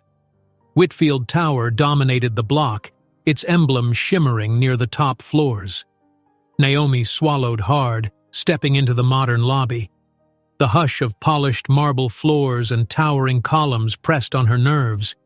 People in tailored suits hurried around, murmuring into earpieces or scanning tablets. She felt like a misplaced puzzle piece, an ordinary woman in a world of polished professionals. She approached the reception desk, forcing a polite smile even though her nerves threatened to choke her. "Hello, I'm here to see Alexander Whitfield," she said, keeping her voice calm. The young receptionist studied her with a bland, polite expression. Do you have an appointment? I don't, but it's urgent. Naomi's voice wavered just a fraction. If you could just tell him Naomi is here. Naomi, from the cruise. Without responding, the receptionist tapped through a digital system. Then she made a phone call, speaking in low, professional tones. Naomi tried to overhear but could only catch phrases like an unscheduled visitor and no record of an appointment. Several tense minutes later, a stone-faced man in a tailored suit approached. "Ms. Naomi?" he asked briskly, pronouncing her name with faint impatience. "I'm one of Mr. Whitfield's associates. May I ask the nature of your visit?" She swallowed, her palms clammy. "I have an important personal matter to discuss with him. If he's available, it really can't wait." His expression remained unmoved. "Mr. Whitfield is in a meeting and cannot be disturbed. Perhaps you'd like to leave a message?" His tone made it clear this was a dismissal, not an invitation. Naomi felt anger flare. "I've tried leaving messages. No one has gotten back to me." "That's unfortunate," he replied smoothly, "but we have protocols. Alexander, Mr. Whitfield, receives countless inquiries. If you'll kindly provide your details, we'll pass them along. If there's a reason to follow up, we will." She pressed her lips together. "I need to speak to him in person. She nearly blurted out the whole truth, that she was pregnant, that she had proof, but something in the associate's icy stare made her hesitate. Instead, she lifted her chin. "This is private. If he knew I was here, he'd see me." He remained unfazed. "We appreciate your time, Ms. Naomi, but I'm afraid there's no way to accommodate you today." With a clipped motion, he gestured for security, and 2 uniformed guards appeared. "Please escort her out," he said, "and ensure we have her contact information should Mr. Whitfield's office need it." Humiliation burned in her cheeks as she was guided to the exit. The enormous glass doors slid open, revealing a gray, rain-soaked street. Outside, water splashed against the pavement, and a cold wind raked through her coat. She paused under the building's awning, refusing to let tears surface. She had come all this way only to be brushed off like a nuisance. Her mind whirled. Maybe Alexander really was in a meeting. Maybe he had no idea she was trying to reach him. Yet the flat refusal felt deliberate, as though people around him were instructed to block her out. She stared at the heavy clouds above, raindrops peppering the sidewalk at her feet, frustration thrumming through her veins. She gathered her resolve and stepped out into the downpour. Her shoes quickly soaked through, the cold water stinging her ankles. She pulled her blazer tighter around her shoulders, oblivious to the stares of passing strangers. The city felt hostile and unwelcoming, a place where individuals were swallowed up by towering glass giants. Her phone vibrated in her coat pocket. She tugged it out, rain dribbling onto the screen and making it slippery. A random number flashed across it. She answered, pressing it close to hear over the din of traffic and falling rain. "Hello?" she ventured, voice shaking. A moment of static crackled in her ear, then a low, anonymous voice spoke. "Naomi, isn't it? You need to stop. You'll never get close to Mr. Whitfield again. It's best if you give up now." Her heart lurched. She froze there on the sidewalk, rain trailing down her face like tears. "Who is this?" she asked, but the line went dead. She pulled the phone away, staring at the screen. Her hands trembled. The message was chilling, but something in Naomi's spirit defied the intimidation. She wouldn't walk away without giving Alexander the truth, no matter how many obstacles blocked her path. Rain continued to pour, soaking her hair, running in rivulets down her cheeks. She pressed the phone to her chest, letting out a shaky breath. A slow, determined resolve hardened within her. If Alexander's circle thought they could scare her off, they were wrong. She had a baby to think of now, their baby, and she refused to let it grow up without giving the father a chance to know the truth, even if it meant tearing down every barrier around him, one by one. As she left the tall glass building in the driving rain, an unknown caller warned her to stay away from Alexander, insisting she'd never be able to see him again. Naomi ended the call with her heart pounding. more determined than ever not to give up. Naomi shuffled down the narrow hallway of her apartment building, one hand pressed to her lower back. The tension in her muscles felt worse every day, partly from anxiety and partly from the growing weight of the tiny life she carried inside her. Each step brought a dull ache that reminded her just how fragile her situation had become. Outside, the sun was setting behind thick gray clouds, leaving the corridor murky with half light. She pushed open her front door and flicked on the overhead bulb. A single lamp buzzed slightly, casting a dim glow across worn furniture. She set her shoulder bag on the kitchenette counter and exhaled shakily. The conversation with Alexander's lawyers earlier that day still echoed in her mind. Sharp words and cold stares. They'd made it very clear that she was not welcome anywhere near him or his corporate empire. All of her attempts to communicate the simple truth, she needed Alexander to know she was pregnant, fell on deaf ears. They treated her like a nuisance, or worse, a liar trying to extort money. A quiet knock rattled the thin wood of her front door. Naomi felt a spark of dread. She hesitated, heart pounding, certain it was more unwelcome news. Lately, each day brought a new challenge: threatening letters, overdue bills, condescending phone calls from anonymous men claiming they spoke on Alexander's behalf. Steeling herself, she crossed the short distance and eased the door open. To her relief, she found Mrs. Martha standing there, a gentle smile lifting the older woman's cheeks. Naomi's breath caught. She hadn't seen Mrs. Martha since the cruise ended, though they'd exchanged a few friendly calls. Sensing Naomi's troubles, the older woman had insisted on paying her a visit. Naomi beckoned her inside. Mrs. Martha stepped in, glancing around the modest apartment. Her gaze swept from the faded wallpaper to the stack of bills on the coffee table. "My dear," she said, her voice laced with concern, "you look exhausted." Naomi forced a faint smile and led her guest to a worn couch. "It's been difficult. I'm sorry for the mess." Mrs. Martha gently patted Naomi's hand once they sat down. "No apologies.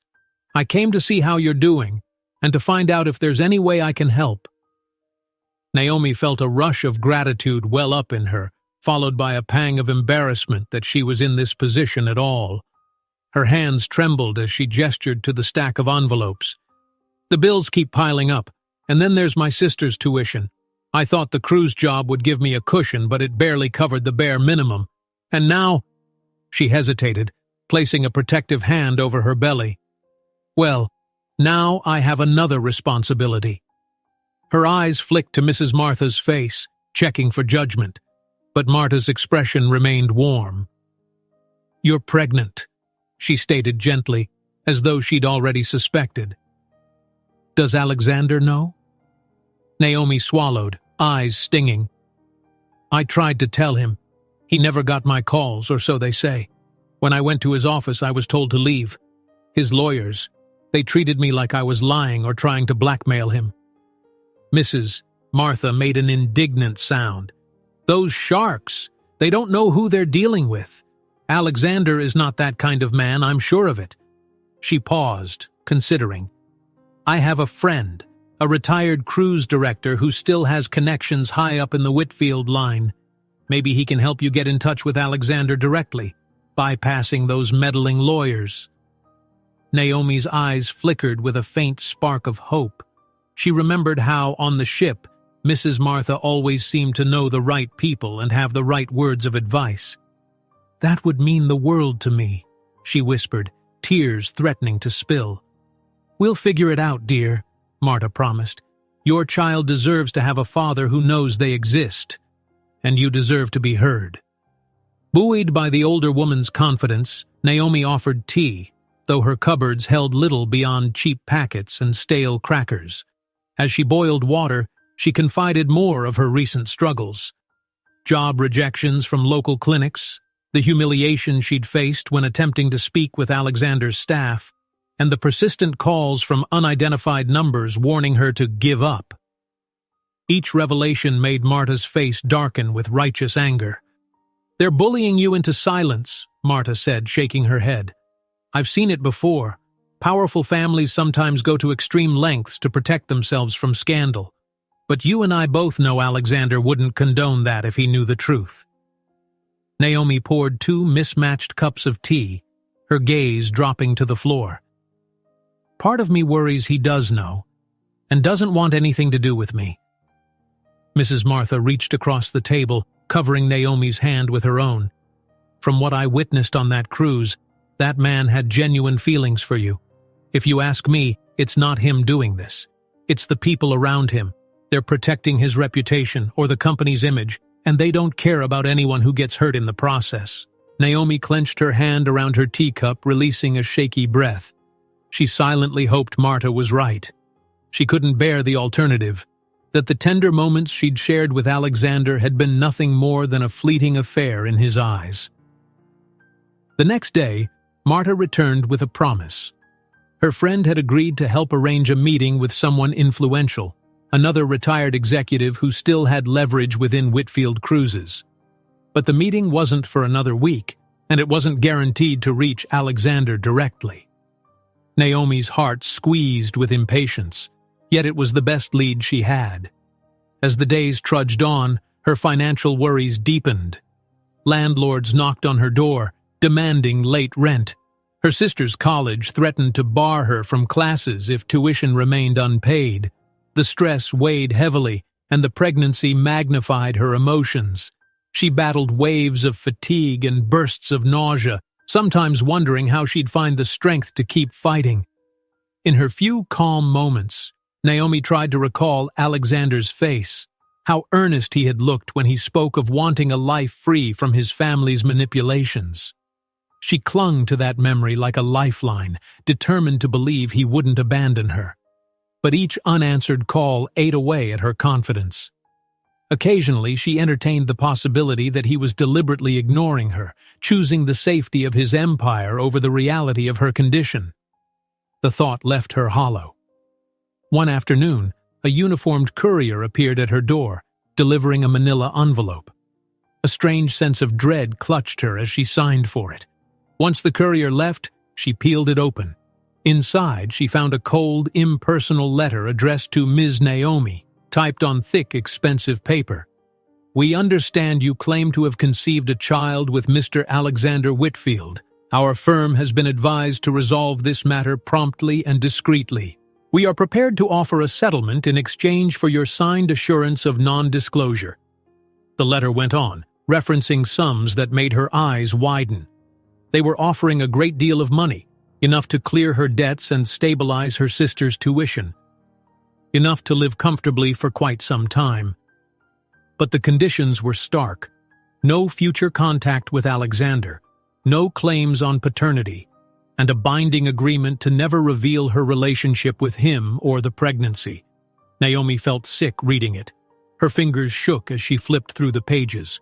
Toward the end, she noticed the signature of a senior partner at an upscale law firm.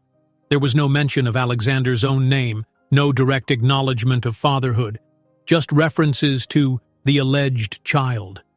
Anger and hurt swelled. They were trying to buy her silence, effectively banishing her and the baby from Alexander's life. She dropped the envelope to the floor, tears blurring her vision. If she took the money, she could solve her immediate problems. But how could she live with herself if she denied the baby a chance to know its father? Every fiber of her being rebelled at the idea of letting them sweep her under a rug as if she and the child were shameful secrets. Later that evening, Mrs. Martha visited again and found Naomi clutching the letter in trembling hands. Marta read it, her lips pressed into a tight line. "I can't believe they'd stoop this low," she seethed. "It's a bribe. They want you to vanish." Naomi nodded, wiping her eyes. "I won't do it. No matter how desperate I am, I won't sign that paper. I want my child to at least have the possibility of knowing their father. It's not just about money. He needs to hear this from me, face to face." Marta nodded firmly. "Then that's your decision. Good. No one should force you to sell your silence. But you must be prepared. They won't give up easily." True to Marta's warning, the next days grew even harder. Naomi received more anonymous calls, each urging her to accept the settlement for her own good. She refused to answer after the second time, letting them all go to voicemail. More eviction threats landed in her mailbox. Her sister anxiously waited to see if the financial nightmare would force her to drop out of school. Meanwhile, the pregnancy advanced, subtle changes in Naomi's body reminding her daily of the new life at stake. Yet a tiny flame of hope refused to die. The meeting Marta had arranged with the retired executive was drawing closer. Naomi prayed this man, rumored to be a personal friend of Alexander's late father, could help her deliver the news directly. Maybe then the truth would reach Alexander. Maybe then he would step in and put an end to the harassment from his own circle. On a chilly morning, with the wind howling outside her window, Naomi huddled in a threadbare sweater, her phone pressed to her ear. She spoke to the prospective contact, an older gentleman who confirmed that he would set up something soon, though he couldn't guarantee a direct audience with Alexander. Naomi tried to keep her voice steady, but her desperation bled through every word. She needed this. It was her last real chance to speak truth to him. When she ended the call, she stared at her phone, tears threatening. She was weary, exhausted from fighting a battle that seemed unwinnable. Part of her felt foolish for clinging to the hope that Alexander was blameless in all this, that he had no idea about her situation. Still, her instincts told her his lawyers were orchestrating it all, isolating him from her claims and spinning their own narrative. She wanted to believe that if Alexander knew the full story, he wouldn't abandon her. That evening she sat on her couch, reading the same letter from the law firm for the umpteenth time. The hush of the apartment pressed in on her. Mabel was still out, picking up an extra shift. Naomi felt the baby shift in her belly, a slight flutter that simultaneously frightened and comforted her. Taking a steadying breath, she reminded herself why she was fighting so hard. Just as she began drifting into a doze, drained by the day's stress, her phone chimed. She lifted it, heart pounding at the sight of an unfamiliar number. Her first instinct was to brace for more threats, but then she spotted Mrs. Martha's name in the text message preview. Relief flooded her. She tapped the screen.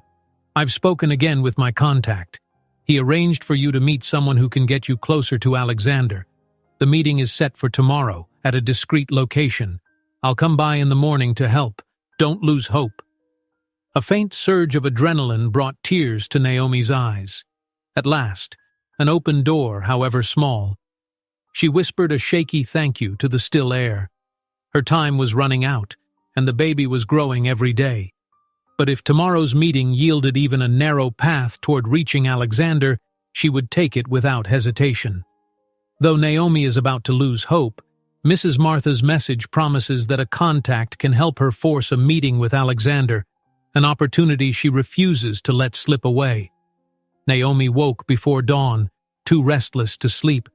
The soft glow of the street lamps crept through the threadbare curtains in her living room, illuminating the small space she and her sister shared.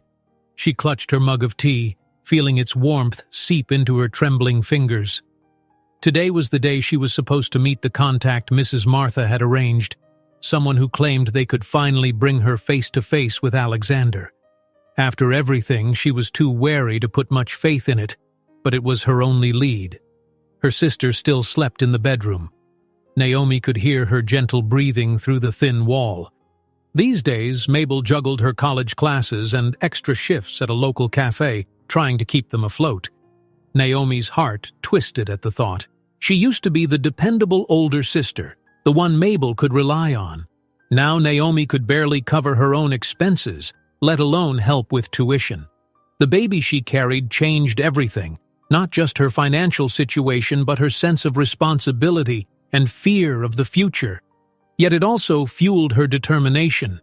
She couldn't give up. She drained the last sip of tea, dressed in her neatest outfit, a knee-length skirt and a modest blouse, and left a note for Mabel, explaining she had an early meeting and would be home later. Smoothing her hand over her small but growing baby bump, Naomi whispered a silent promise to keep fighting for both of them. The sun had just begun to rise when she arrived at the designated spot, a quiet cafe on a lesser-traveled side street. The building's exterior had once been painted a cheerful yellow, but time and weather had faded it to a dull cream. A few potted plants by the door sagged in the cool morning air. Naomi stepped inside, scanning the nearly empty space. A single waitress behind the counter offered her a polite nod, and a middle-aged man in a charcoal gray suit lifted his head. He was seated at a corner table, a briefcase resting by his feet. She recognized him from the photo Marta had shown her. Mr. Sequeira, a retired executive from Whitfield Cruises with rumored ties to the Whitfield family. Gathering her courage, Naomi approached. "Good morning," she said quietly. He rose and extended a hand, giving her a measured smile. "Naomi, correct? Please sit." His voice was low, his accent hinting at a life spent in upper echelons of business. Once she settled in, he offered her a menu. "Coffee? Tea?" She shook her head, too jittery for more caffeine. "Water would be fine." He signaled to the waitress, then folded his hands on the table. "Mrs. Martha spoke highly of you. She told me your situation is delicate." "That's one way to put it," Naomi replied, forcing a small, humorless laugh. The waitress brought a glass of water, and Naomi cradled it in her hands. Mr. Sequeira looked around, ensuring no one else was within earshot. "I understand you wish to speak to Alexander Whitfield, that you carry his child. Is that correct?" Naomi swallowed. "Yes. I've tried to reach him through every official channel, but his lawyers blocked me at every turn. I need him to know the truth." He nodded, expression solemn. "I worked under Alexander's father for many years. Although I retired some time ago, I still have acquaintances in the company. When Marta told me your story, I was skeptical at first, but she vouched for you. I made a few calls, tried to reach Alexander directly. Unfortunately, that proved difficult." Her chest tightened. "Does that mean it's hopeless?" He raised a hand gently. "Not necessarily. An associate of mine agreed to arrange a meeting in a neutral location. However, Alexander might not be able to attend personally." He paused, choosing his words carefully. "But at least you'll speak to someone with enough authority to inform him. Are you prepared for that?" Naomi exhaled, a mixture of relief and anxiety swirling through her. "Yes, of course," she said. "I just want him to hear me out, to hear that I'm pregnant with his baby. If he chooses not to be involved, I can't force him. But he deserves to know." Mr. Sequeira studied her face for a moment, then nodded. "I respect your courage. They asked that I bring you to a private office this morning about 9 o'clock. No press, no fuss." She hesitated, wondering if this was another trick. But what choice did she have? "All right," she whispered. "I'm ready." They left the cafe together, stepping into a sedan driven by one of Mr. Sequeira's acquaintances. The drive was silent, punctuated only by Naomi's pounding heart. She watched the city roll by, familiar streets and towering corporate buildings that felt increasingly oppressive. In less than 15 minutes, they pulled up to a tall structure with dark-tinted windows, far from the glamorous Whitfield Tower downtown. Sequeira escorted her inside, past a silent lobby and up an elevator that hummed dully. At the 11th floor, they stepped out. A woman in a severe suit stood by the door, her expression unreadable. She nodded to Mr. Sequeira, then ushered Naomi into a conference room with frosted glass walls. Naomi's pulse kicked into high gear. She half expected Alexander to appear, but the room was empty, aside from a large oval table and several chairs. "Wait here," the suited woman said crisply, stepping out. Naomi glanced at Mr. Sequeira, who gave her a tense smile. "I'll be right outside. If you need anything, just call." He retreated, leaving her alone. Minutes crawled by, and the silence became almost suffocating. She wiped her clammy palms on her skirt, scanning the room. A faint hum came from an air conditioning vent overhead. Outside the glass walls, blurred silhouettes passed in the hallway, as if no one wanted to linger near her. At last, Two men in tailored suits entered. One carried a folder, the other a polished briefcase. Neither was Alexander. Her heart sank. I was told someone close to Alexander would meet me. They took seats across the table, ignoring her comment. The older of the two, a silver-haired man with sharp eyes, spoke first. "Ms. Naomi, my name is Caldwell. This is my colleague, Mr. Bowen. We're here to address your concerns." She stiffened. "If by concerns you mean my pregnancy, then yes. I want to talk directly to Alexander Whitfield." Caldwell's lips thinned. "Mr. Whitfield is a busy man. We represent his interests on sensitive matters. We understand you're claiming he fathered your child." He slid the folder across the table. "Please review these documents." Naomi stared at the folder, dread coiling in her stomach. "What are they?" Bowen spoke, his tone clipped. "An agreement that ensures mutual protection. We're prepared to offer you a very generous sum, similar to the one you received before, to settle this. In return, you will sign a non-disclosure clause and refrain from further contact with our client." Her cheeks burned. "You're trying to pay me off again. Didn't you hear that I refused your last offer?" Caldwell leaned back, unruffled. "This sum is significantly higher. We believe it should cover all your immediate needs, medical bills, housing, even your sister's tuition. In exchange, you relinquish any claim to Mr. Whitfield's time or property, now or in the future." Naomi's throat tightened, anger warring with despair. "I don't want his money. I want him to know about the baby. If he truly doesn't care, let him tell me that himself." A flicker of annoyance crossed Caldwell's face. "You are under the mistaken impression that Mr. Whitfield is unaware of this. He has been informed, and he wants you to have this settlement, no questions asked." She felt as though someone had punched her in the gut. Was it possible Alexander already knew that he had dismissed her and their child so easily? Her mind rebelled at the thought. "You're lying," she whispered. "Alexander wouldn't—" Bowen cut in. "You have no idea what Mr. Whitfield would or wouldn't do. You had a brief fling on a cruise, Ms. Naomi. Nothing more.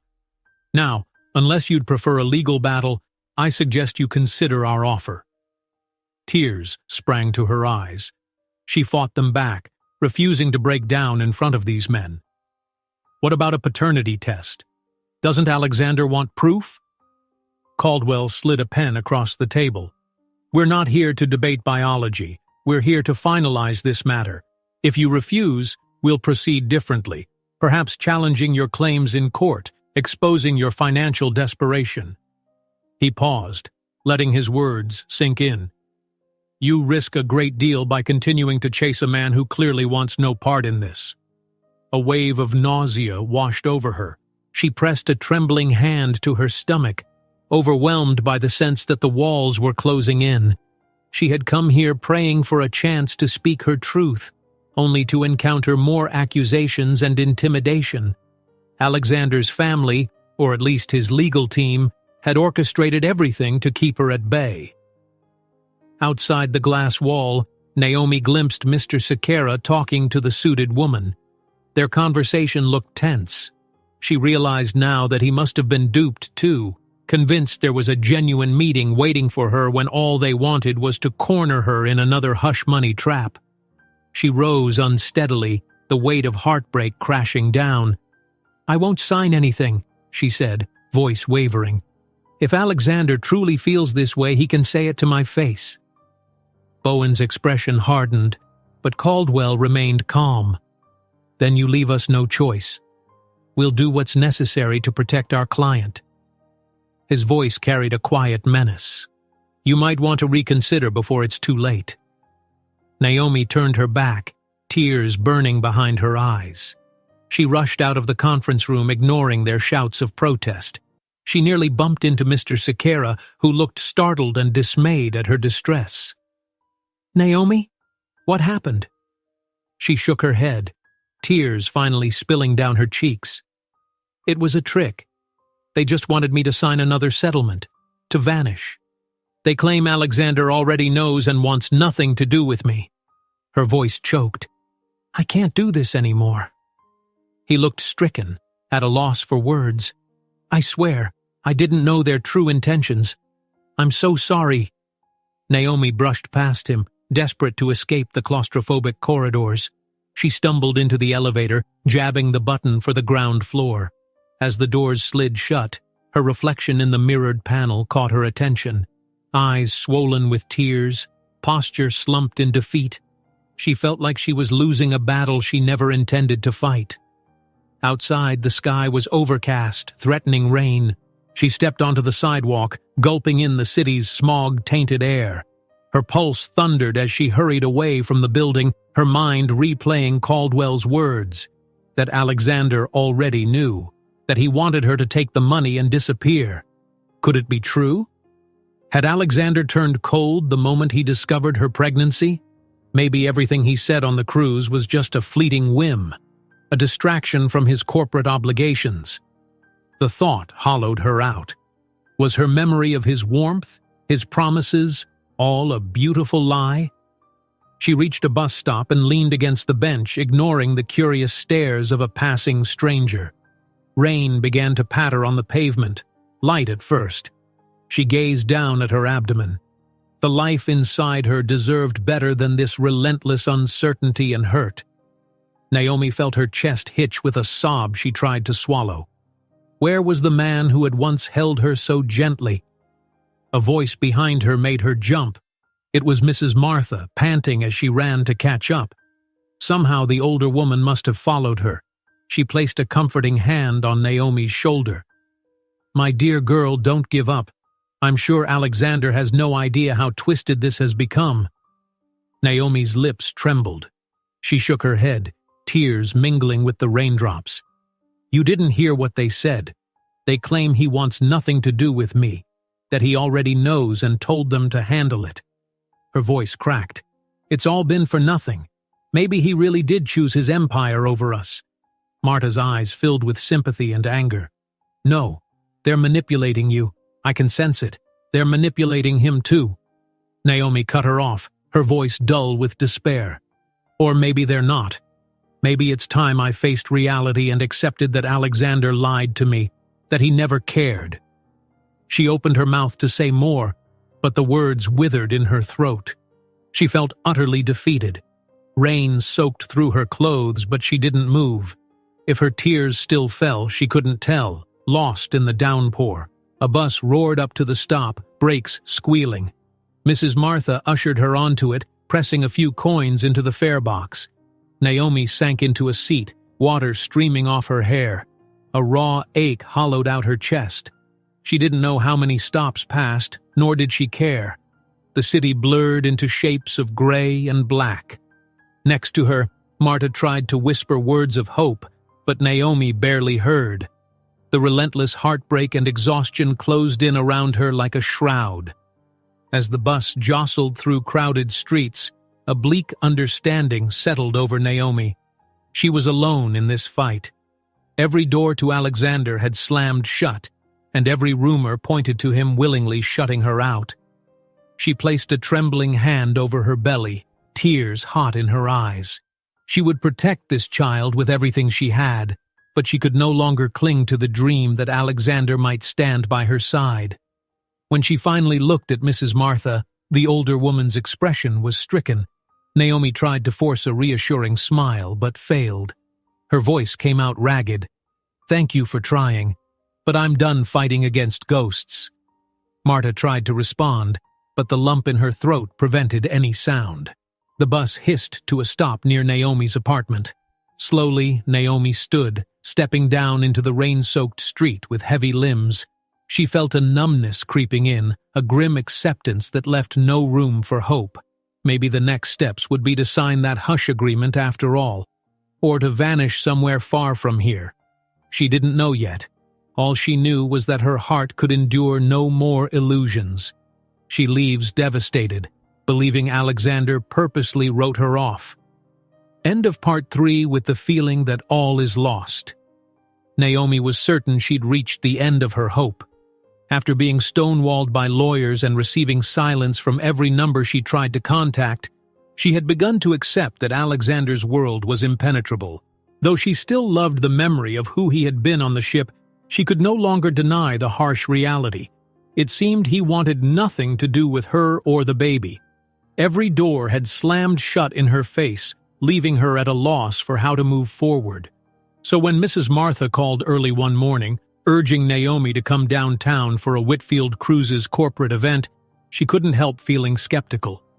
She curled on the edge of her bed, phone pressed to her ear, trying not to sound too broken. "Please, dear," Marta's voice pleaded over the crackling line. "Trust me on this. I've heard rumors that Alexander himself will be there. It's some major unveiling.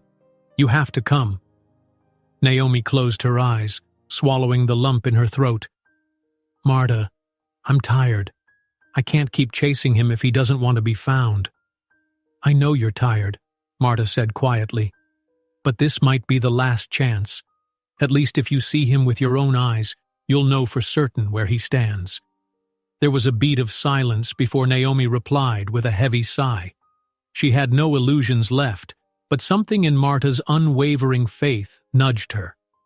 "All right," she conceded, though her heart pounded with resignation more than hope. "I'll meet you there." The event venue was grand, a converted hotel ballroom with gold filigree framing the high ceilings and a red carpet leading to tall double doors. Through the arched entryway, Naomi glimpsed elegantly dressed guests mingling beneath glittering chandeliers. Her own outfit felt plain by comparison, a navy blue dress she'd worn once before on the cruise, now snug across her growing belly. She couldn't hide her pregnancy anymore. The gentle curve of her abdomen was visible for anyone who cared to look. Mrs. Martha greeted her with a worried smile. She wore a modest gray suit, her warm eyes scanning Naomi's face. "You're pale, dear. Are you sure you're up for this?" Naomi tried to straighten her shoulders. "I have to be." They stepped into the main hall, navigating past a swirl of well-heeled businessmen and society figures. Large banners across the far wall announced, "Whitfield Cruises, New Horizons Initiative." Naomi recognized the stylized logo that also appeared on the liners where she had once worked and where she had met Alexander. The memory caused her heart to twist painfully. Marta guided her to a corner near a marble pillar. It allowed a partial view of the stage, where a podium and rows of seats faced the audience. The hum of conversation vibrated through the air, punctuated by the clink of champagne glasses. Naomi scanned the crowd, but her nerves made everything blur. She wiped her damp palms on her dress. Suddenly, a hush swept across the room. Heads turned toward the stage as a tall figure ascended the steps. Naomi's breath caught. It was Alexander. He wore a dark suit, tailored to perfection, his posture exuding quiet confidence. Cameras flashed, capturing his every step. Yet, even at a distance, Naomi noticed the tension in his gaze. He looked more solemn than she remembered, as though weighed down by responsibilities. He approached the microphone. "Welcome, everyone, and thank you for joining us. As you know, Whitfield Cruises has long prided itself on combining luxury travel with a commitment to sustainability. Today, we're excited to unveil our latest venture." Naomi barely absorbed his words. She was too overwhelmed by the simple fact of seeing him again. The smooth timbre of his voice ignited a rush of conflicting emotions. Had he truly dismissed her? Was the man up there, addressing a sea of polished faces, the same person who had held her so tenderly on a moonlit deck? The speech concluded to polite applause. Alexander stepped aside, making way for a round of corporate announcements led by senior executives. Naomi glimpsed men in suits who resembled the ones she had encountered at that disastrous meeting, those who tried to bribe her into silence. Her stomach twisted at the memory. As the audience dispersed, Mrs. Martha nudged her. "Now's your moment. If you wait, he'll be whisked away by the crowd." Heart pounding, Naomi nodded. She maneuvered through clusters of murmuring guests, her eyes locked on Alexander. He was shaking hands with an elderly gentleman near the stage, nodding at some remark. Naomi felt each step as though she walked on unsteady ground.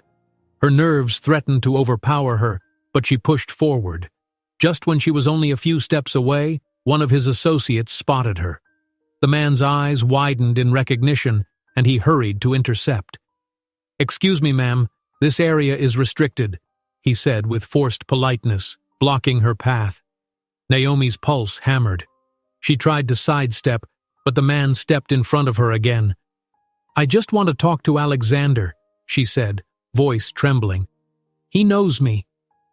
Behind him, Alexander must have heard his name. He glanced over, his gaze sweeping the cluster of people, and for a moment their eyes met. Recognition lit his features, followed by a flash of confusion. She watched as he murmured something to the elderly gentleman, who nodded and moved away. Then Alexander walked toward them, brow furrowed. Naomi's breath seized. For the first time in months, they stood mere feet apart. "Is there a problem here?" he asked the associate, his voice calm yet edged. The man hesitated. "Sir, this lady—" Alexander lifted a hand to silence him, his stare fixed on Naomi's face, scanning her features as though searching for an explanation. She struggled to speak through the lump in her throat. He was so close now, his aftershave subtly drifting between them. Memories flooded her mind. Stolen kisses, midnight confessions, the way he once said her name as though it meant everything. "Alexander," she whispered, tears pricking her eyes. "I've been trying to reach you." An uncertain flicker crossed his expression. "Naomi, I heard you disappeared. No one knew where you went." A spark of disbelief lanced through her chest. "Disappeared?" she echoed. Her voice rose, fueled by pent-up frustration. "Your lawyers have been blocking me at every turn. They offered money to make me vanish." He blinked, color draining from his face. "Offered you money? I don't— Wait, what are you talking about?" The tension in the air drew the attention of nearby guests. Sensing an unfolding scene, a few stepped closer. Among them were the very executives Naomi recognized from her humiliating meeting. She saw how their faces tightened when they realized she was confronting Alexander. One of them, Caldwell, stepped forward. "Mr. Whitfield, it's best if we handle this matter in private." Alexander's gaze flicked between Naomi and Caldwell, confusion clear in his eyes. "What matter?" Naomi's composure cracked. Her voice trembled with anger and heartbreak. "You never got my messages. You never called. Did they not tell you I was pregnant with your child?" Her words reverberated in the hush that had fallen. Gasps rippled through the small crowd. Alexander's face went taut with shock. A hush overshadowed the glimmer of camera flashes from startled onlookers who had begun to realize something dramatic was happening. His lips parted, but no sound emerged at first. He glanced at Caldwell and the other associates, who wore matching expressions of alarm. "Is this true?" Alexander asked, voice low and steeled with an undercurrent of anger. "Have you been intercepting her calls?"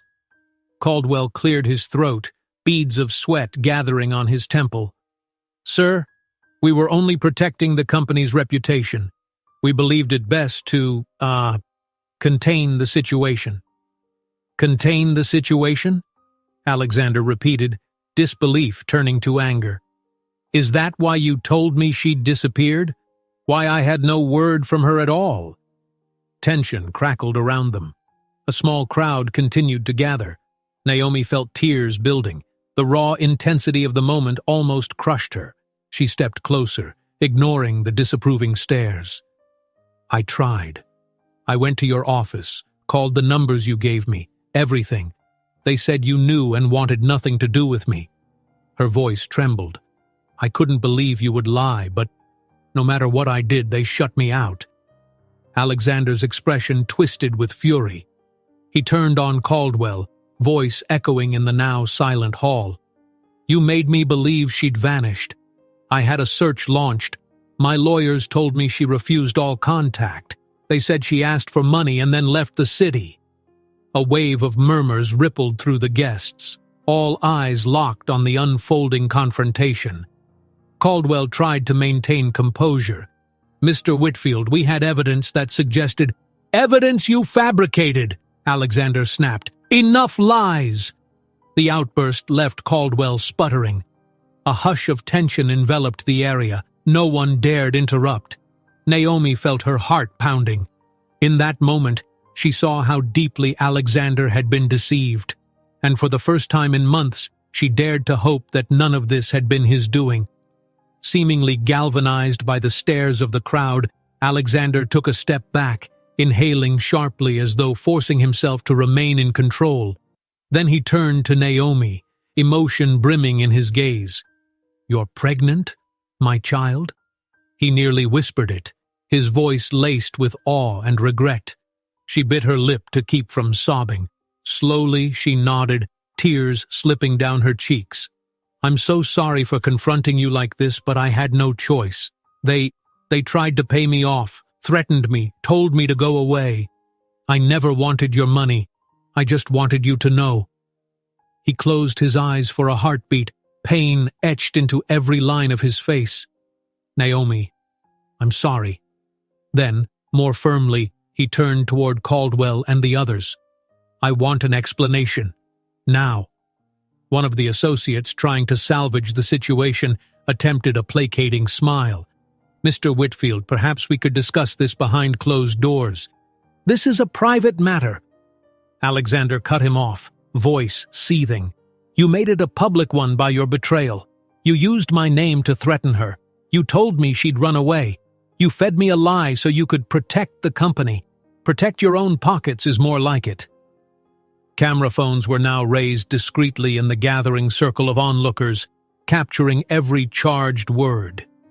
Mrs. Martha emerged from the side, tears shining in her eyes, and slipped her arm around Naomi in silent support. Alexander noticed and inclined his head in a grateful nod toward the older woman, as if recognizing she'd stayed by Naomi's side through the worst. Turning to Caldwell, Alexander's tone dropped ominously. "You're finished here. All of you. I'll be speaking with my personal legal team immediately, and I expect full resignations on my desk by tomorrow morning." A ripple of shock crossed their faces. Caldwell tried to protest, but the expressions of outraged guests and the presence of security staff now stepping forward made it clear he had no foothold left.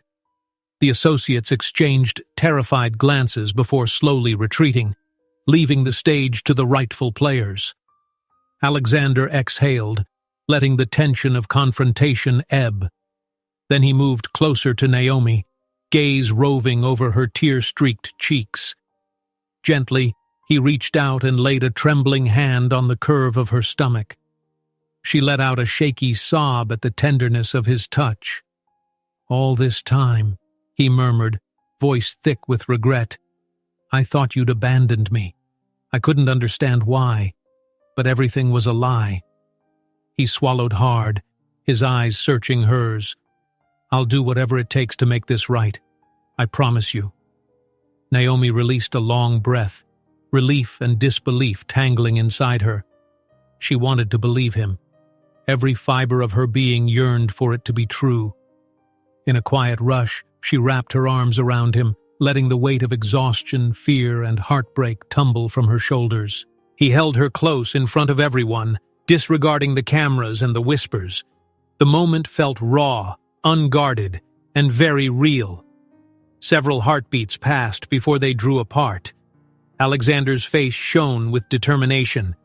"We need to talk, privately," he said, his voice steady. "But first, I need to address something for the record. There are too many rumors flying around." She nodded, wiping her eyes. Together they turned to face the hushed crowd, many of whom had recorded or witnessed the entire drama. Clearing his throat, Alexander spoke with quiet authority. "I apologize to our guests for this public scene, but I've just discovered a grave injustice done to Ms. Naomi. She carries my child, and she has been misled and threatened by individuals in my own circle.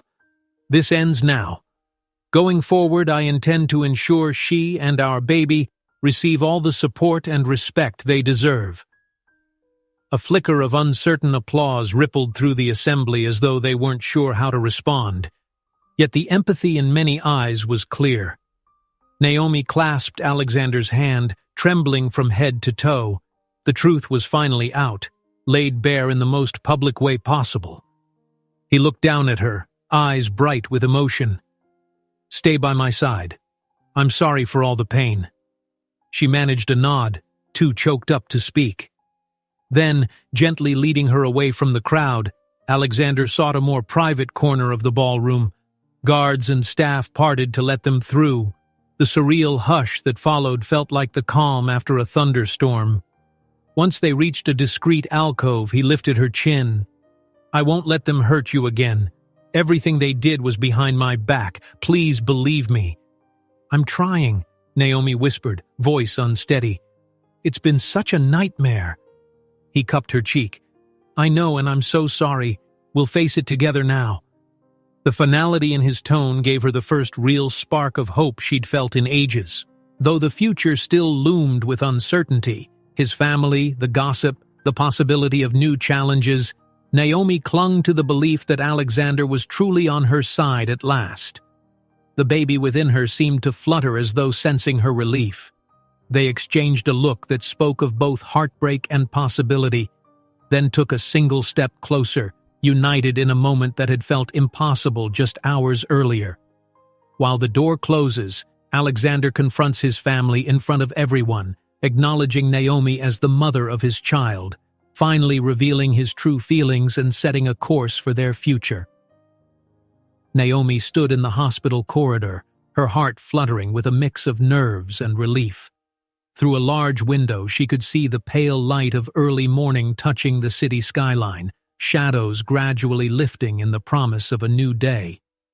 She ran her palm over the gentle curve of her belly, marveling at how much had changed in the past few weeks.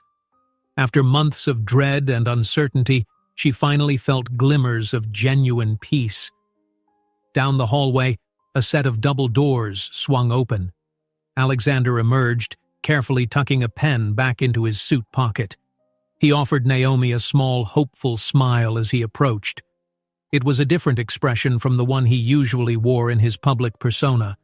No polished mask of composure or guard of formality, just sincerity and quiet warmth. Naomi's pulse quickened. Even now, she couldn't quite believe the transformation that had swept over both their lives.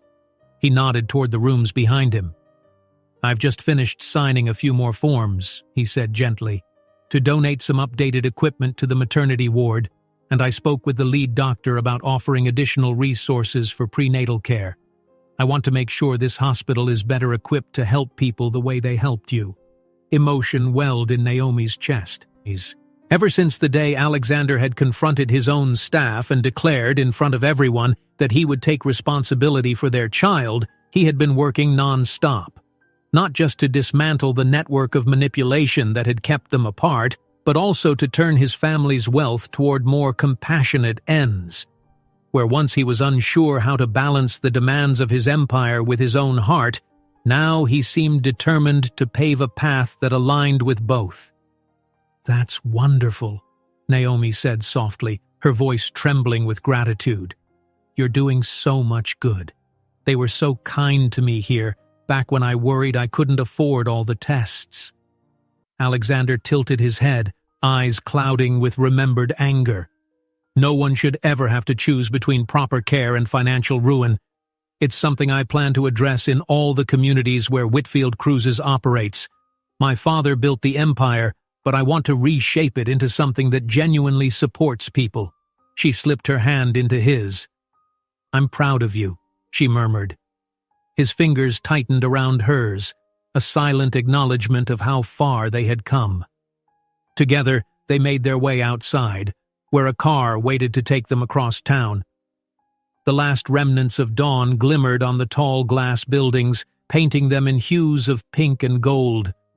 Naomi marveled at how different this drive felt from the desperate rides of the past, when she would leave some corporate office or law firm in tears. Now the tension in her shoulders was gone, replaced by a sense of hope. Her thoughts drifted to the swirl of headlines that had erupted after Alexander's public confrontation.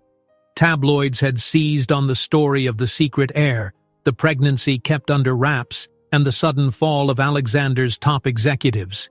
For days, reporters hounded them, seeking sensational details. Yet Alexander stood firm, refusing to shy away. In one concise press conference, he confirmed that the entire fiasco had been orchestrated by those determined to protect the brand, and that Ms. Naomi had been an unwitting victim of their machinations. Then he quietly asked for privacy while he and Naomi worked things out. To Naomi's relief, public fascination died down soon after, leaving them to piece together their new reality without excessive intrusion. The car pulled up to a modest but well-kept building. Naomi recognized it as a community center in a neighborhood that had struggled financially for years. After stepping out, she followed Alexander through the entrance. Inside, staff bustled with excitement, and a table was set up with refreshments. A small group of older individuals, reminiscent of the friendly folks she once cared for on the cruise, stood chatting in a corner. Mrs. Martha waved them over from across the room. Naomi's face lit with a smile. She would always be grateful to the older woman who had helped her keep faith when everything seemed lost. Beside Marta was Anselmo, leaning on his silver-handled cane, grinning broadly despite the brace on his knee. The sight of them warmed Naomi's heart. These were the allies who had become dear friends. "You two are practically glowing," Mrs. Martha teased as they approached.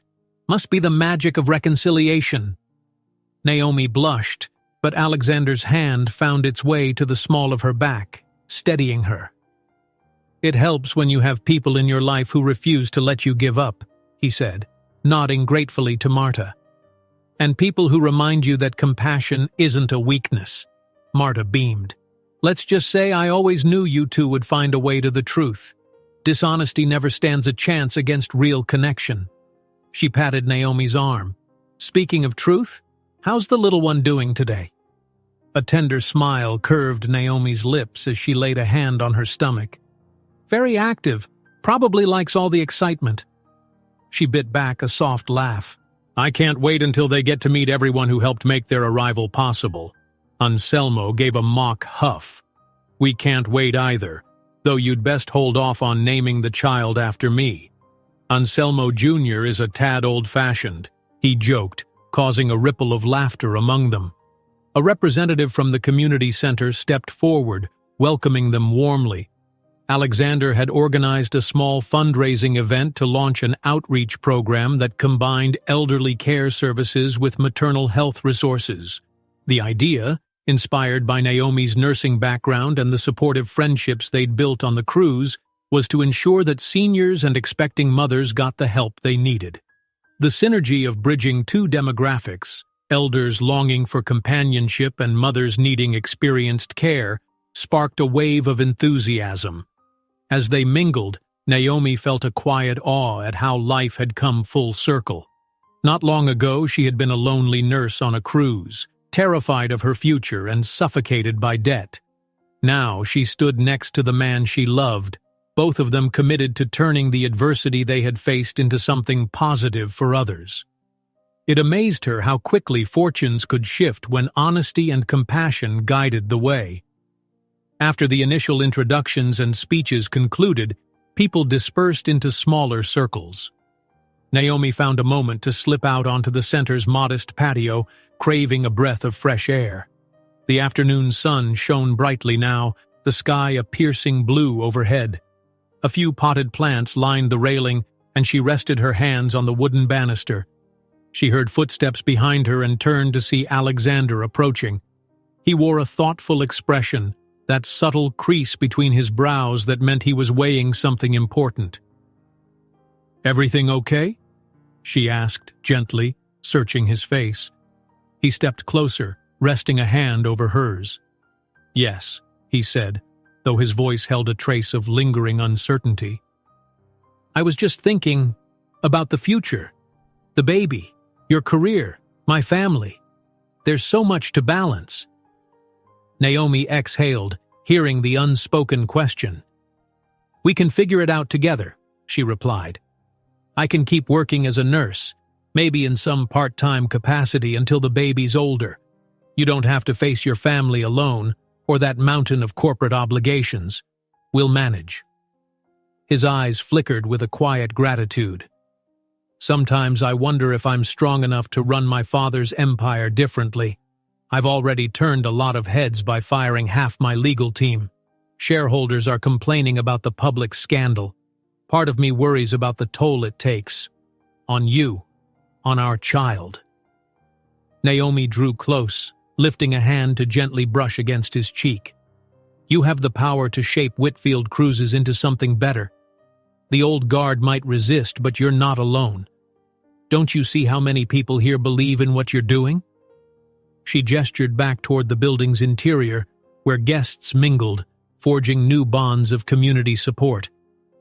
"You've started bridging the gap between corporate success and humanitarian care. That's worth any fight." His shoulders eased, and he let out a long breath. "You always manage to remind me why it's worth it," he murmured. "Naomi, you're going to make an incredible mother, you know, and I want to be worthy of the father you and our child deserve." Her throat tightened with emotion. "You already are," she whispered. "We've both been through the fire, but we came out stronger, and we did it together." The sincerity in her eyes seemed to melt away the last of his doubts. He leaned down, pressing a tender kiss to her forehead. "Thank you," he said softly. "I know it'll never be easy, but I'm ready." They stood there a moment, absorbing the warmth of the sun and the steady rhythm of each other's breathing. In the distance, a cluster of children ran across a small patch of lawn, their laughter a reminder that life kept blossoming despite hardships. Naomi felt her baby stir, a gentle nudge that seemed to echo the children's joy. Eventually, they rejoined the gathering, where Mrs. Martha was regaling a small circle with stories from the cruise. Anselmo chimed in with comedic details, making the group laugh. Naomi found herself answering curious questions about the pregnancy from a kindly woman who ran a childcare program. As she spoke, she noted Alexander stepping aside to field calls on his phone, likely dealing with the fallout of his new policies and the shakeup he'd caused. Yet every so often he caught Naomi's eye and gave her a reassuring smile. Her heart soared each time, buoyed by the knowledge that this time he wasn't hiding anything from her. An hour passed in a pleasant haze of conversation and heartfelt connections. Eventually, the formalities wound down and staff began cleaning up. Alexander insisted on staying to help, surprising some volunteers who recognized him as the wealthy heir, but found him down on one knee, collecting stray napkins and cups. Naomi laughed when he dropped a plastic plate, and the pair of them hurried to tidy it up before an older volunteer could rush in. The simplicity of the moment, two people who had once been worlds apart, working side by side, spoke volumes about how they'd grown. When the last banner was rolled up and the center staff began turning off lights, the group drifted outside. The setting sun threw long shadows across the pavement, painting the horizon in soft oranges and pinks. Standing near the curb, Mrs. Martha embraced Naomi, then Alexander. "I'm so proud of both of you," she said, her eyes shining. "You're proving that real love and respect can conquer a lot of ugliness." Naomi felt a lump in her throat. "Thank you for everything. We couldn't have done this without you." Marta merely patted her shoulder, then waved goodbye as she and Anselmo tottered off, leaving Alexander and Naomi quietly contemplating the final hush of evening. Alexander hailed a car, and they slid into the back seat. As the engine rumbled to life, Naomi looked at him, a soft smile curving her lips.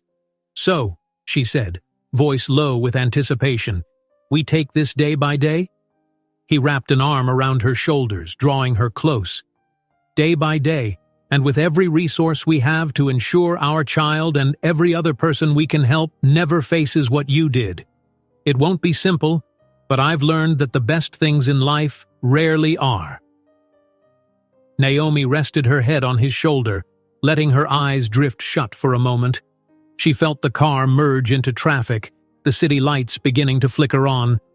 There was an uncertain road ahead, with all the responsibilities of fatherhood, corporate restructuring, and bridging two lives that had once seemed destined to remain apart. But the love they'd found on that cruise, and rekindled amid the chaos, guided them forward. The baby kicked gently, and Naomi couldn't help smiling. She placed Alexander's hand on her stomach, and he grinned in amazement at the new flutter of life. The quiet unity of that moment encapsulated everything they'd fought for: trust, honesty, and the promise of a brighter future they would shape side by side. By the time they reached her apartment building, the sun had fully slipped beneath the skyline. A tranquil hush settled over the street. Alexander walked her to the door, his hand still laced with hers. They exchanged one more kiss under the faint glow of a street lamp. She was certain it wouldn't be their last embrace tonight. After all, he was part of her life now, truly, without secrets or barriers. The baby they awaited symbolized a new chapter, uncharted territory they would navigate together. Before he stepped back into the car that would take him to another round of late-night calls and urgent planning, he turned, a contemplative look in his eyes. "Naomi, I've been thinking, after the baby's born, would you be interested in overseeing a new nursing clinic on one of the ships? We could offer you full creative control, design a program for passengers who need medical help on board, or even bring in training for young nurses. Whatever you want. I think the fleet could really benefit from your compassion and expertise." Naomi's eyes widened in surprise and gratitude. She squeezed his hand. "I'd love that," she breathed, her voice brimming with the excitement of a new dream. "Yes, let's do it." He smiled, relief and admiration glowing on his face. "We'll talk details soon, I promise." With that, he bid her good night, climbing into the car that would whisk him away. As the taillights vanished into the night, Naomi let out a sigh, pressing a hand to her belly. "Who'd have thought this was where we'd end up?" she whispered to the little life stirring within.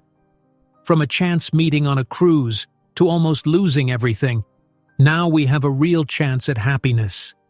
She turned to unlock her front door, and as she stepped inside, the familiar comfort of the small apartment enveloped her.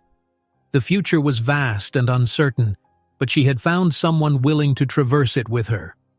The big challenges, financial woes, corporate battles, family approval, still loomed, but she no longer faced them alone. Some oceans are too vast to sail alone, but together, Naomi and Alexander discovered that no sea is insurmountable. If you enjoyed this story, don't miss the next one. Just click on the screen.